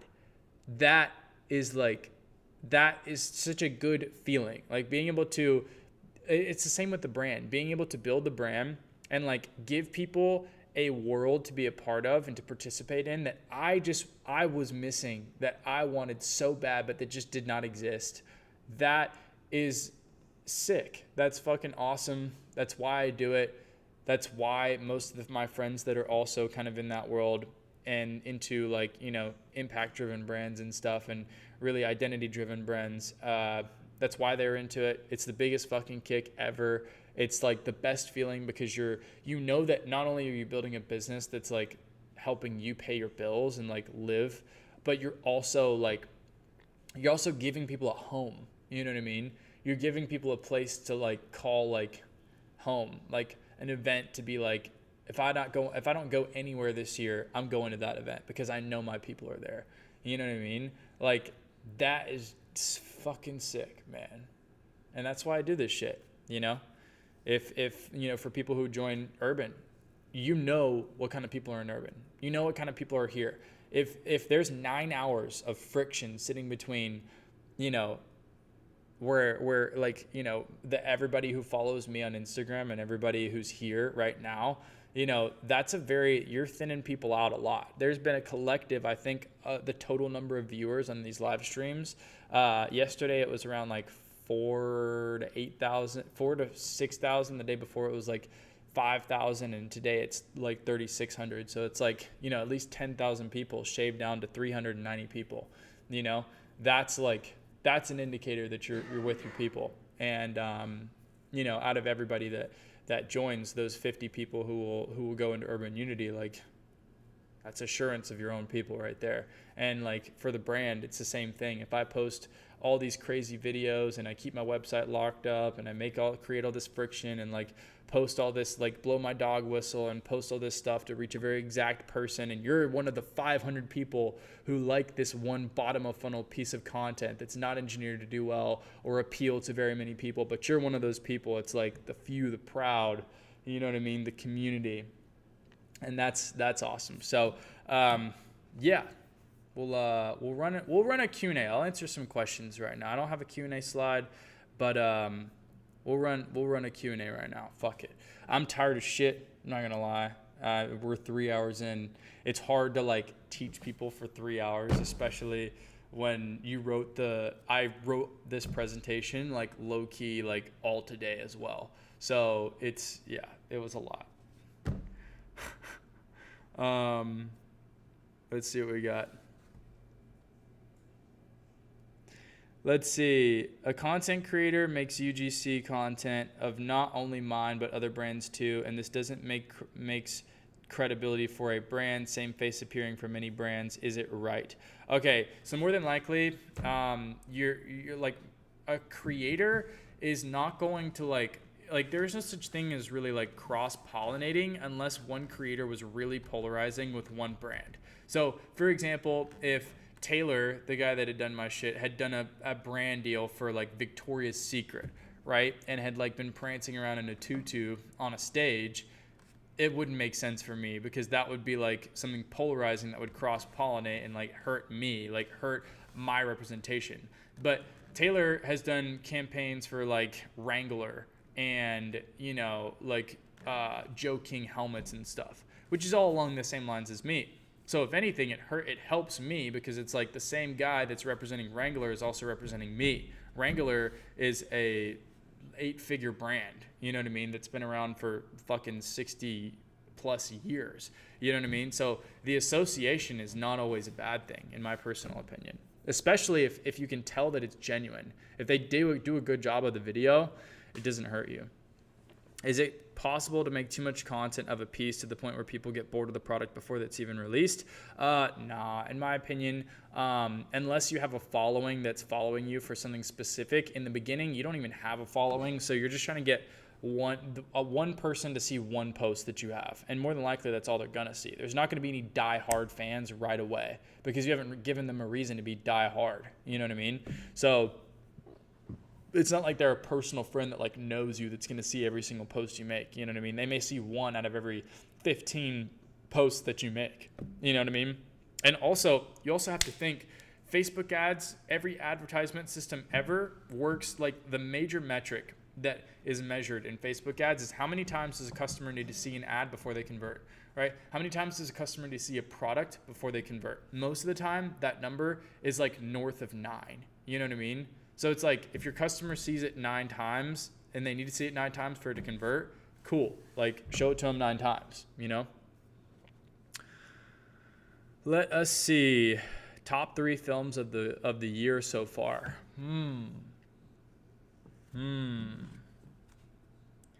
That is interesting. Let me think. Honestly, my brain is fucking fried. Not gonna lie.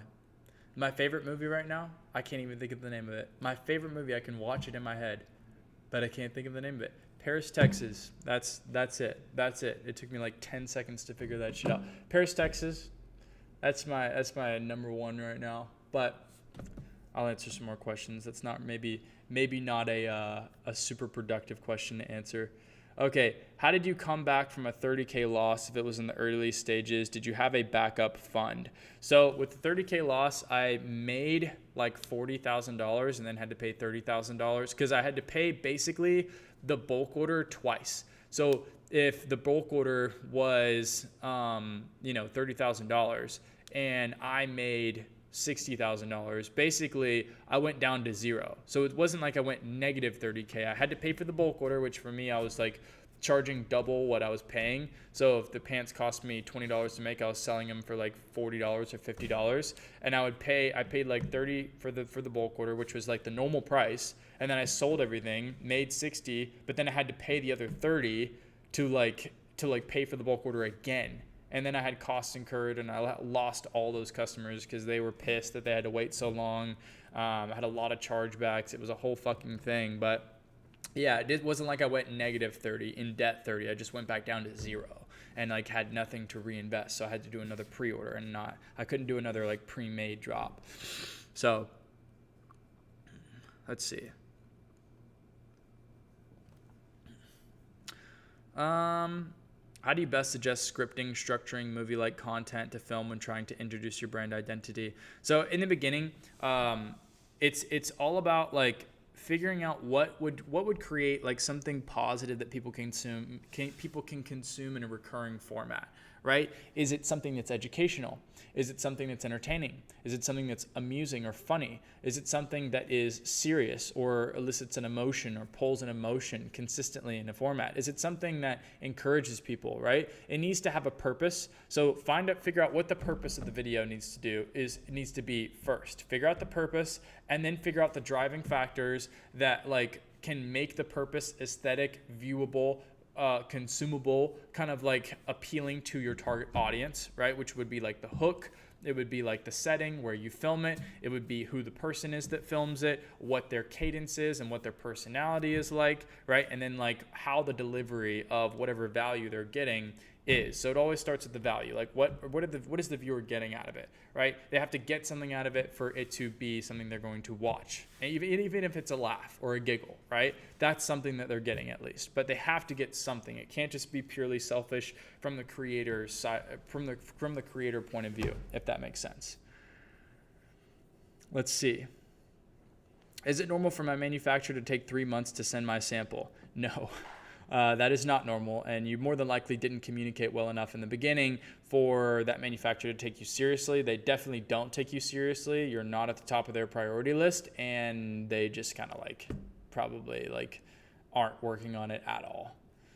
At the beginning, would you recommend a pre-order? Yes. Pre-orders are logical in the beginning. They make sense. They're like it's you can't really you have no data. So when you're working with no data and you're working with not a ton of capital, you can't just take a big fat risk like that and then just for the sake of being able to make it pre-made. I wouldn't recommend anybody, unless you're going with super low quantities like 30 pieces, go with pre-made. If you're trying to like actually test shit and get data, I would go a little bit further beyond. But that's going to be last question for today, guys. I'm fucking beat.